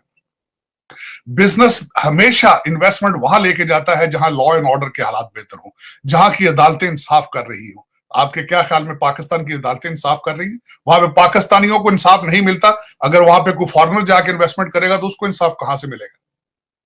तो इन सूरत हाल में आपका क्या ख्याल है? इन लोगों को पता नहीं, इनको सब पता है, लेकिन ये कि इनके इंटरेस्ट पाकिस्तान में नहीं है। चीमा साहब, खान साहब ये देखें, सारा खान साहब सबसे पहले ये काम क्यों नहीं करते कि अपने दोनों बच्चे लंदन से लाके मदरसा में, कराची में मदरसे में दाखिल कराएं, या मदरसा हकानिया अटक के पास वहां दाखिल कराएं बच्चों को, अमर बिल मारूफ भी उनको सिखाएं, उनको यहाँ पे हाफिज़े कुरान बनाएं उनको। ये मेरे लिए सारा कुछ है, अपने लिए क्यों स्टैंडर्ड इनके डबल है? आपके हर वजीर के, हर जो आपके जो ब्यूरोक्रेसी और हर एक के बच्चे तो बाहर कनाडा में पढ़ रहे हैं, अमेरिका में पढ़ रहे हैं, लंदन में पढ़ रहे हैं, लेकिन पाकिस्तानियों के लिए आपने बिना मकसद एक दूसरा स्टैंडर्ड बना के रख दिया। हमारे लिए अमर बिल मारूफ है, हमारे लिए रियासत मदीना और हजरत उमर की मिसालें आपकी अपनी कैबिनेट के ऊपर, आपकी उनको क्यों नहीं लेक्चर देते जिन्होंने रिसेंटली चीनी और आटे के डाके लगाए? आप उनसे बात करें। लेकिन ये कि एक डबल स्टैंडर्ड है, यही एक गलतियां है। और मैं खुद अपने आप को, मैंने कई दफा बताया है कि मैं खुद मुतासरीन पीटीआई हूं, मैं इसी लीडरशिप के लिए मैं भी दुआएं करता रहा हूं। और आज भी लोग ये कह रहे हैं, अफसोस के साथ, जो मुझे दुख होता है, कहते हैं जी खान साहब बहुत ईमानदार है, उनको लोग अच्छे नहीं मिले। खुदा का नाम लो यार, खान साहब की ये फिलॉसफी थी कि मैं ईमानदार हूं, ईमानदारी ट्रिकल डाउन करेगी। खान साहब वो कहां गया फार्मूला आपका? आपने लोगों को क्या बताया था? और फिर वही बता रहे हैं कि मैं अमर बिन मारूफ, मैं हक है और दूसरे बातिल है। ये किस तरह का ड्रामा कर रहे हैं आप? खुदारा इस्लाम एक बहुत अच्छा रिलीजन है, इसको आप, अब पहले ही मैं कहता हूं कि फॉरेन रिलीजन है, हमने इसके साथ ज्यादती की है पाकिस्तान और इस रीजन में, हमने इसकी स्पिरिट को नहीं समझा, लेकिन आप तो इसको मजीद इसको खराब कर रहे हैं। रियासत मदीना एक बहुत बड़े हमारे पैगंबर ने उसको बड़ा वहां पे 4 खलीफे थे हमारे, उन्होंने बड़ी हिस्ट्री है उसमें, इस्लाम की बहुत बड़ी हिस्ट्री है। आप खुदारा इस चीज को यूज करना आप बंद करें। आप किस डायरेक्शन में जा रहे हैं? आप कोई एक चीज तो छोड़ दें जो लोग यहां से पूरी उम्मीद हो, लेकिन आप बिल्कुल उसको भी नहीं छोड़ रहे।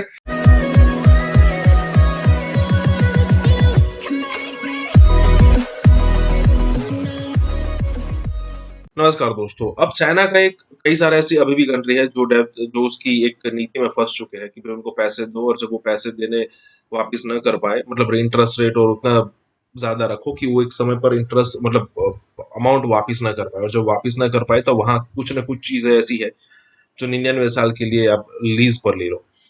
कहने का मतलब ये है कि चाइना यही जो मॉडल है हर जगह अपनाता था, लेकिन पिछले दिनों क्या हुआ है श्रीलंका और बांग्लादेश जैसे कंट्री के अंदर कि भाई उन्होंने ऐसी ट्राई तो की कि वहां पर कोई ना कोई प्रोजेक्ट ले ले जिससे उनकी एक प्रेजेंस वहां पर बननी शुरू हो जाए। लेकिन इंडिया ने दोनों तरफ से, बांग्लादेश का है या फिर श्रीलंका का है या फिर जो भी हो, आसपास उनकी चलने नहीं दी। अब मान लीजिए कि बाकी चाइना के पास बिलियंस ऑफ डॉलर है, मतलब अगर मान लीजिए बांग्लादेश 100 बिलियन मांगता है और चाइना को लगता है कि भाई नहीं, इंडिया को फिनिश करने के लिए या फिर इंडिया को दबाने के लिए 100 बिलियन हम दे देंगे, लेकिन ऐसा कभी नहीं होने वाला कि बांग्लादेश और श्रीलंका को 100 बिलियन की जरूरत पड़ने वाली है। उनको मैक्सिमम मैक्सिमम 1 2 3 बिलियन की जरूरत पड़ेगी, वो इंडिया आराम से प्रोवाइड कर सकता है। कहने का मतलब ये है कि अब इंडिया जो जाग चुका है चाइना की ये सारी सतर्कता को लेकर, मतलब लेट जागा है। मैंने पिछले दिनों पढ़ा था कि भाई इंडिया जो जागा है ना, वो चाइना के हिसाब से जागा है। अगर चाइना ऐसी गलती न करता तो इंडिया आज भी वही एकदम शांत जैसे मनमोहन सिंह के समय था। इसी के साथ ये वीडियो शुरू करता है। सुमित भाई, ये क्या हो गया? इंडिया ने क्या गुगली मारी है अपना श्रीलंका को कि वो जो प्रोजेक्ट कभी चाइना के पास था, वो प्रोजेक्ट जो भी वो श्रीलंका के पास आ गया है। अभी ये जो विंड फार्म जो है, ये क्या ऐसा क्या हुआ? ये एशियन डेवलपमेंट बैंक की फंडिंग थी। सुना है कि इंडिया ने बड़ा प्रोटेस्ट किया, और इस प्रोटेस्ट की वजह से, क्योंकि वो एक्टिविटीज इंडियन बॉर्डर के बड़ी करीब थी, तो ये हुआ क्या है? और जयशंकर साहब ने क्या गुगली चलाई वहां पे जाके कि ये प्रोजेक्ट अब इंडिया को मिल गया? ये काफी देर से बैकएंड में काम हो रहा। अभी अगर आप देखें तो अभी जस्ट साइनिंग हुई है, तो अब ये पॉसिबल नहीं है कि जाके नेगोशिएट भी करो, नया प्रोजेक्ट भी लाओ, साइन भी करो और निकल भी आओ। टेक्निकली ये सब चीजें पॉसिबल करना नहीं है। हमने एतराज किया था, ये जो प्रोजेक्ट था इंडियन जो मैरीटाइम बॉर्डर से उसके काफी पास था। हमने कहा था भाई यहाँ चाइनीज का इन्फ्लुएंस नहीं होना चाहिए। अगर आप याद करें चीमा साहब, करीब 15-20 साल से जो हमारा इंडिया पे भी बॉर्डर है, जो हुआई ZTE का इक्विपमेंट वहां लगना अलाउड ही नहीं था। करीब ये 2010 की बात बता रहा हूँ मैं आपको, मतलब 10-15 साल से मैं अलाउड नहीं है। तो हमने बोला भाई ये मत कीजिए। अभी हमने उनको $1.4 बिलियन का एड भी दिया, करेंसी स्वैप भी दिया, उन्हें पैसे और चाहिए। 7 बिलियन का डेट है, बड़े लंबे चौड़े चाइनीज बैंक से इंटरेस्ट पे लिया उन्होंने। फॉरेन एक्सचेंज करीब 4-4.5 बिलियन का एज ऑन डेट है, तो 7.5 बिलियन का डेट है, आप खुद समझिए। तो उन्हें और पैसे चाहिए, उन्हें और वो चाहिए, हेल्प चाहिए। अभी आपने देखा होगा जो ईस्टर्न कार्गो टर्मिनल था, उन्होंने पहले हमें तो निकाल दिया, फिर हमें वेस्टर्न कार्गो टर्मिनल दे दिया, ठीक है जी। तो अब पीछे हमने उनको कोविड वैक्सीन दे दी, मतलब फ्री ऑफ कॉस्ट दे दी, 5 lakh vaccine free of cost दे दी। काफी हेल्प करते रहे, आज भी कर रहे हैं। पीपल टू पीपल कनेक्ट में जो कुछ कर रहे हैं वो कर सकते हैं, बट अल्टीमेटली उनको ये भी समझ आ रहा है कि जो इंडिया दे रहा है वो डेट ट्रैप नहीं है, जो इंडिया दे रहा है वो मदद है, जो चाइना दे रहा है वो डेट ट्रैप है। अगर आप देखें हम्बनटोटा पोर्ट तो लिटरली चाइनीज को मिल गया। 99 साल तो मतलब मान लीजिए बहुत बड़ा टाइम होता, आपने चाइनीज को पोर्ट दे दिया। और श्रीलंका में अब रेजिनमेंट भी आ रहा है चाइनीज डेट ट्रैपिंग के अगेंस्ट। भाई ये हमें पैसा मदद करने के लिए दे रहे हैं, फंसाने के लिए दे रहे हैं। एक हमारे यहाँ वो पुराने जमाने में सूदखोर होते थे, कहते जिंदगी निकल गई कि अभी सूद ही उतरा, असल अभी बकाया। तो चाइनीज डेट ट्रैप तो वही है। तो लोगों में रेजिनमेंट था और इंडिया की उन्होंने बात सुनी, इंडिया का एहतराम किया और उन्होंने कहा ठीक है इन प्रोजेक्टों से हम निकाले। देखिए ये 1 2 3 4 बिलियन के जो भी प्रोजेक्ट है, मिलियन हो या बिलियन हो, वो तो हम आराम से कर सकते हैं। उसलिए सच्चाई ये है चीमा साहब, उसके लिए उन्हें चाइनीज की जरूरत ही नहीं। कौन सा उनको 100 बिलियन चाहिए? चाइना वहां 100 बिलियन लगाएगा नहीं, उनको 100 बिलियन की जरूरत नहीं। 3 4 5 बिलियन के लिए काहे इधर उधर भटक रहे हो? चीमा साहब आज हमने दुनिया भर में 500, अब मैं और रिकॉर्ड कर रहा हूँ factually, we have done 500 projects, 500 projects we have completed world over. Sir एक भी कंट्री चीमा साहब is not under debt trap of India. China के डेट ट्रैप के अंदर आज के डेट में 50 से ज्यादा countries and China has not completed 500 projects internationally.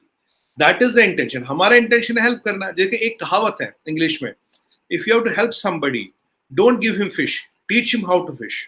We teach how to fish. China gives fish, कहता है चल इसके पैसे ला, अब इसका सूद ला, अब इसका बकाया ला, अब इसका असल ला।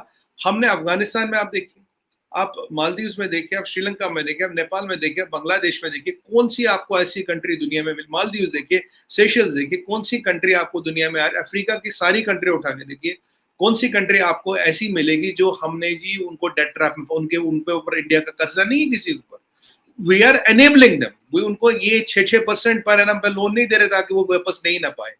तो अब ये देखिए चीमा साहब, चाइना तो मदद करता नहीं, चाइना करता है इन्वेस्टमेंट थ्रू इट्स बैंक्स, हम करते हैं मदद।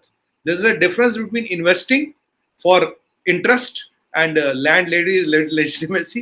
Second is we are going to help them out to come out of a situation. Yeah, intention सब कुछ है चीमा साहब, everything is about the intention here, which is visible on the ground, because after completing 500 projects there is not even a one country which can say I am under debt trap of India. Well, there are 50 countries, 50 country ऐसी है sir जो आज कहती वो are in debt trap of China। अगर आप वो देखें, अभी मैं कंट्री का नाम है मोजाम्बिक था शायद, मोजाम्बिक में उन्होंने $200 मिलियन में पूरा एक ही इंटरनेशनल एयरपोर्ट था उस पर कब्जा कर लिया, 200 मिलियन केवल। चीमा साहब, $200 मिलियन में तो एयरपोर्ट की पार्किंग का साल का कॉन्ट्रैक्ट न मिले। $200 मिलियन में only one international airport they have taken control of it. अब ये इकोनॉमिक टेररिज्म ही तो। आप मुझे बताइए, $200 मिलियन का एयरपोर्ट होता क्या? पार्किंग का राइट नहीं मिलेगा आपको। 200 मिलियन, केवल 200 मिलियन, एक ही एयरपोर्ट है उनके पास। तो अब ये जो इंटेंशन है चाइना की, ये क्लियर हो रही है। मुझे लगता है people of Sri Lanka are also responding, उन्हें समझ आ रहा नहीं यार ऐसे बात नहीं बनेगी। हाँ, पहले कुछ पॉलिटिशियन ऐसे थे चीमा साहब जिन्होंने पैसा कमाया चाइना से, आप भी जानते, मैं भी जानता हूँ श्रीलंका में, बट अब उनको भी लग रहा है यार ये चलेगा नहीं, लोगों में रेजिनमेंट है। एक लास्ट चीज बताऊंगा, आज इंडिया से वहां दवाइयाँ जाती थी, स्टेशनरी जाती थी, काफी चीजें वो जाती थी चीमा साहब जो जरूरत जिंदगी है। हालत ये है चीमा साहब कि आज अगर आप एक्सपोर्ट करना चाहे श्रीलंका, एक्सपोर्ट जो इम्पोर्टर वो लेना चाहता, गवर्नमेंट उसे फॉरेन एक्सचेंज देती नहीं। गवर्नमेंट के पास जरूरियात जिंदगी, फार्मास्यूटिकल लाने, दवाई लाने तक का फॉरेन एक्सचेंज नहीं है। पीछे हमने कुछ आई थिंक अराउंड कुछ $1 मिलियन की दवाई उनको फ्री ऑफ कॉस्ट दे दी कि भाई कोई बात नहीं, पैसे दे देना, जब होंगे दे देना, नहीं होंगे नहीं दे देना, क्योंकि हम we can not trade with human lives. ये वहां परिस्थिति। आप इंपोर्ट करना चाहते हो चेमा साहब, but government doesn't have money to give you to do critical imports. ये हो गया है, ये उनकी हालत होगी। मेरी तो यही ईश्वर से कामना है कि उससे निकले और वहां के जो हुक्मरान है उनको अकल आए, लोग समझे ये क्या हो रहा है। मदद is different thing, but selling somebody's misery and making money on misery is something altogether different. अच्छा सुमित भाई, एक तासुर तो यार है, मैं देख रहा था फॉर एग्जांपल के जो MOU साइन हुए हैं उसमें जो तकरीबन 200 स्कूल हैं जिनका सॉफ्टवेयर या करिकुलम भी इंडिया ने तैयार करना है। फिर उसमें जो डिजिटल आइडेंटिटी प्रोग्राम है इंडिया उसको भी कोई असिस्टेंस दे रहा है। फिर कुछ Sushma Swaraj institute of foreign services भी कोई श्रीलंका में बढ़ रहा है। कोई बड़े लंबे चौड़े MOU।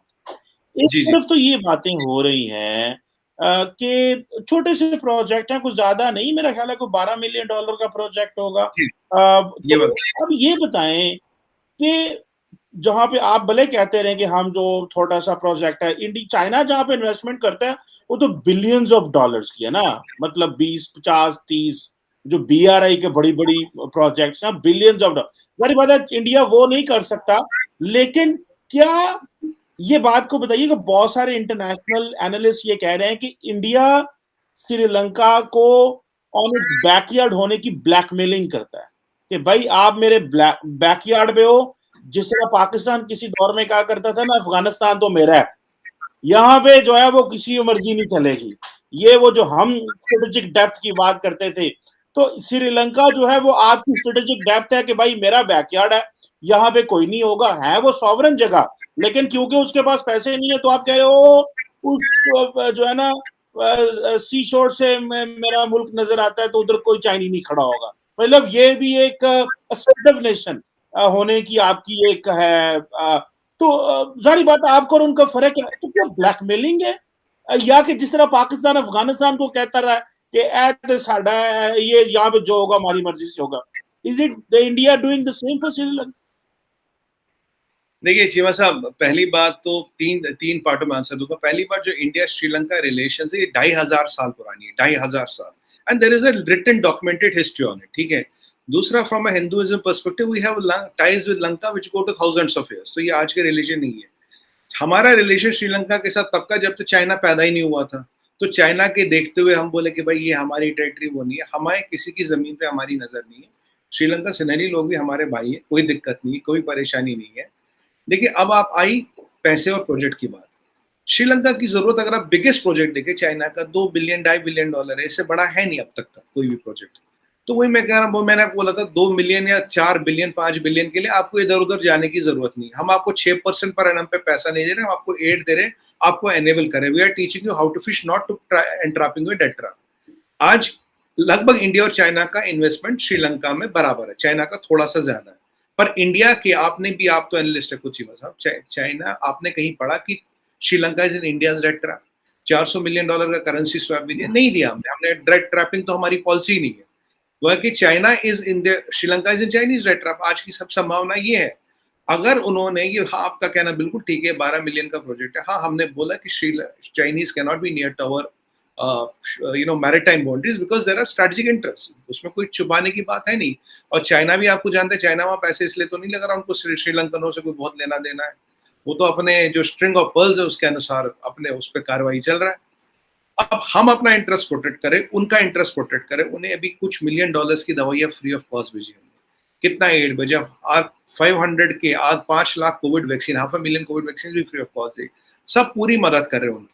और उन्हें भी ये समझना चाहिए, एक बंदा है जो मेरी मदद कर रहा है, एक बंदा वो है जो आपके पंजाबी में कहते हैं ना, पोचा फड़ाया कमीज फड़ लेती, एक वो वाली स्ट्रैटेजी है। हम तो वो तो करते नहीं भाई, हमारा ना आपकी जमीन पे नजर है, ना आपकी लेडीज पे नजर है, ना आपकी लेजिटिमेसीज पे नजर है, चाइना की तीनों पे नजर है।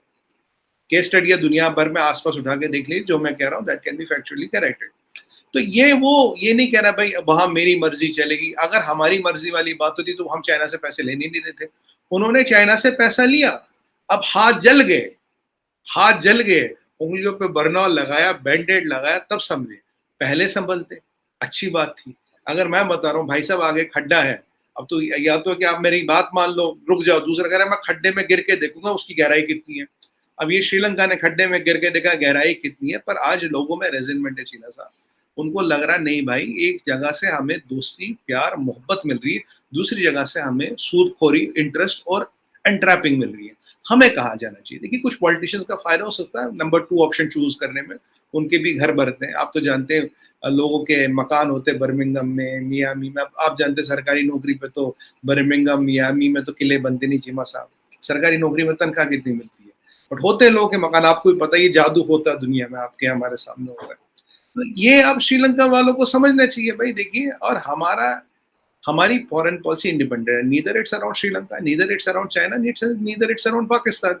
We do what works in our interest, बाकी मर्जी उनकी है, देश उनका है, परिस्थितियां उनकी है। फॉरेन एक्सचेंज आपके सामने, इकोनॉमी हम डिस्कस कर चुके हैं, जीडीपी, टूरिज्म सब डिस्कस कर चुके हैं।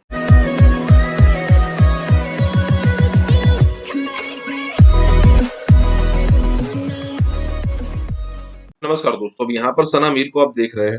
अब सिचुएशन ऐसी है कि कई सारे पाकिस्तानी है जो ये चीज एक्सेप्ट करने को तैयार नहीं है कि भाई इंडिया के कश्मीर के अंदर सिचुएशन टोटली बदल चुकी है। चाहे वो बुरहान वानी वाला प्रोपोगेंडा हो, चाहे वो इस्लाम खतरे वाला प्रोपोगेंडा हो, चाहे मुसलमान, मतलब पाकिस्तान में भी मुसलमान, कश्मीर में भी मुसलमान, ये वाला प्रोपोगेंडा हो, सारी की सारी जो चीज़ें हैं वो एकदम से बदल चुकी है। और अब पाकिस्तान को कश्मीर के मुस्लिम ही अच्छा खासा जवाब दे रहे हैं, और यहाँ पर भी ये कश्मीर की लड़की अच्छा खासा जवाब दे रही है। मतलब पाकिस्तानियों ने कभी ये सोचा नहीं होगा कि ये बंदी ऐसा कहेगी कि भाई बुरहान वानी को कुत्ते की तरह मारा गया था। जरा सोचिए, कहने का मतलब ये है कि अब जो पहले वाला प्रोपोगेंडा पाकिस्तान चलाया करता था, हालांकि कमर चीमा अभी भी मानने को तैयार है नहीं यहाँ पर, लेकिन अब यहाँ पर एक कश्मीरी बोल रही है, अगर ये हिंदू भी बोलती तो भी कमर चीमा उसका कोई लॉजिक ले आता, लेकिन यहाँ पर बात यह है कि कश्मीरी लड़की बोल रही है वो भी मुस्लिम, तो अब उनके पास कुछ बोलने के लिए है नहीं।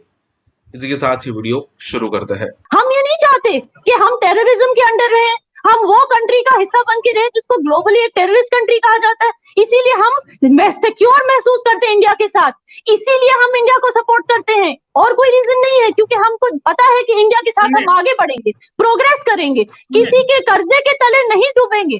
बार बार इंडियन हुकूमत के खिलाफ जो अलमे बगावत बुलंद करते हैं, वो समझते हैं कि आपने हमारी टेरिटरी पे कब्जा किया हुआ है। ये समझती है कि ये स्ट्रगल मजीद ताकत पकड़ रही है, मजीद इसके अंदर तेजी आ रही है।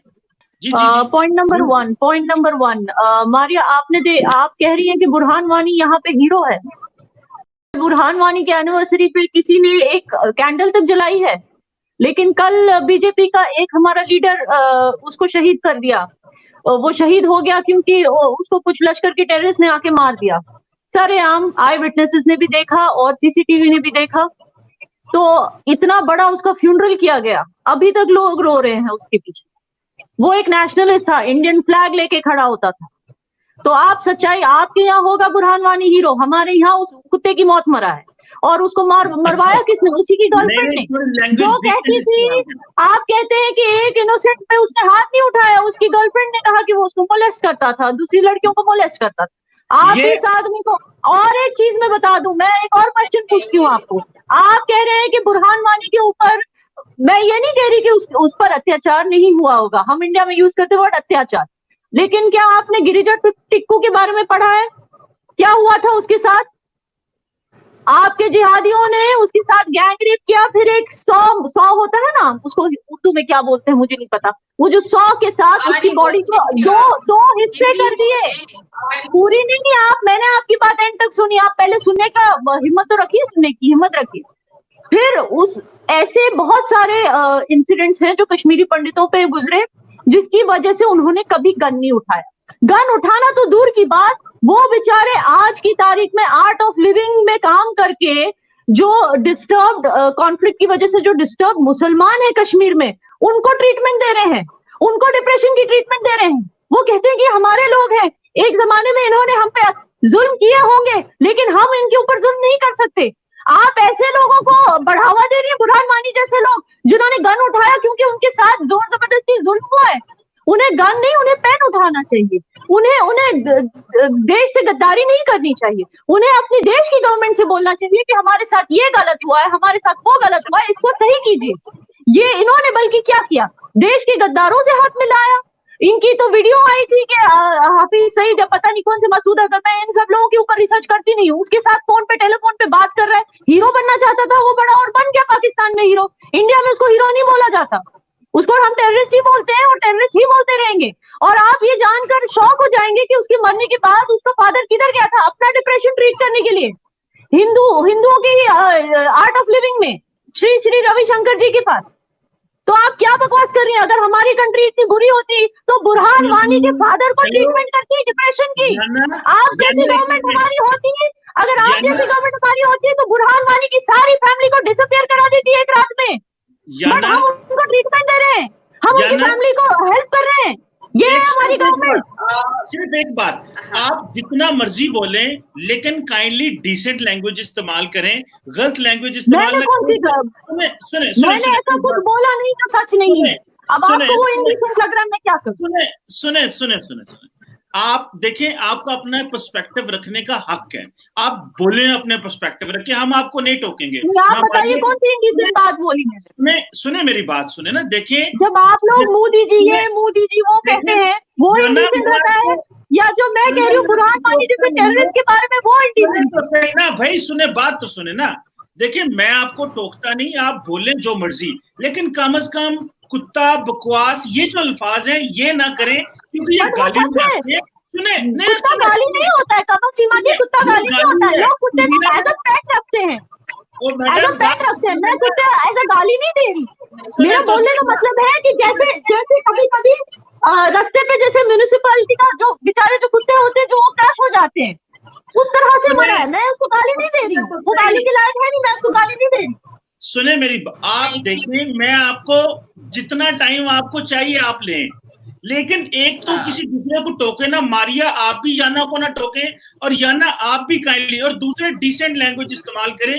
आप खातून है, लड़की है, मैं भी अच्छा नहीं लगता, व्यूअर्स फैमिलियां लड़कियां देखती हैं तो वो क्या किस तरह की जुबान। मैंने गाली की तरह से नहीं बोला था, कुत्ता गाली, कुत्ता is a very cute animal, don't worry, मैं गाली नहीं दी। किसी इंसान को किसी जानवर से मिलाते हो तो फिर वो गाली बन जाता है। सो काइंडली आपने अगर कुछ और भी कहना है तो आप कह लें, लेकिन काइंडली ये गाली की जुबान नहीं, आर्गुमेंट जितने मर्जी दें।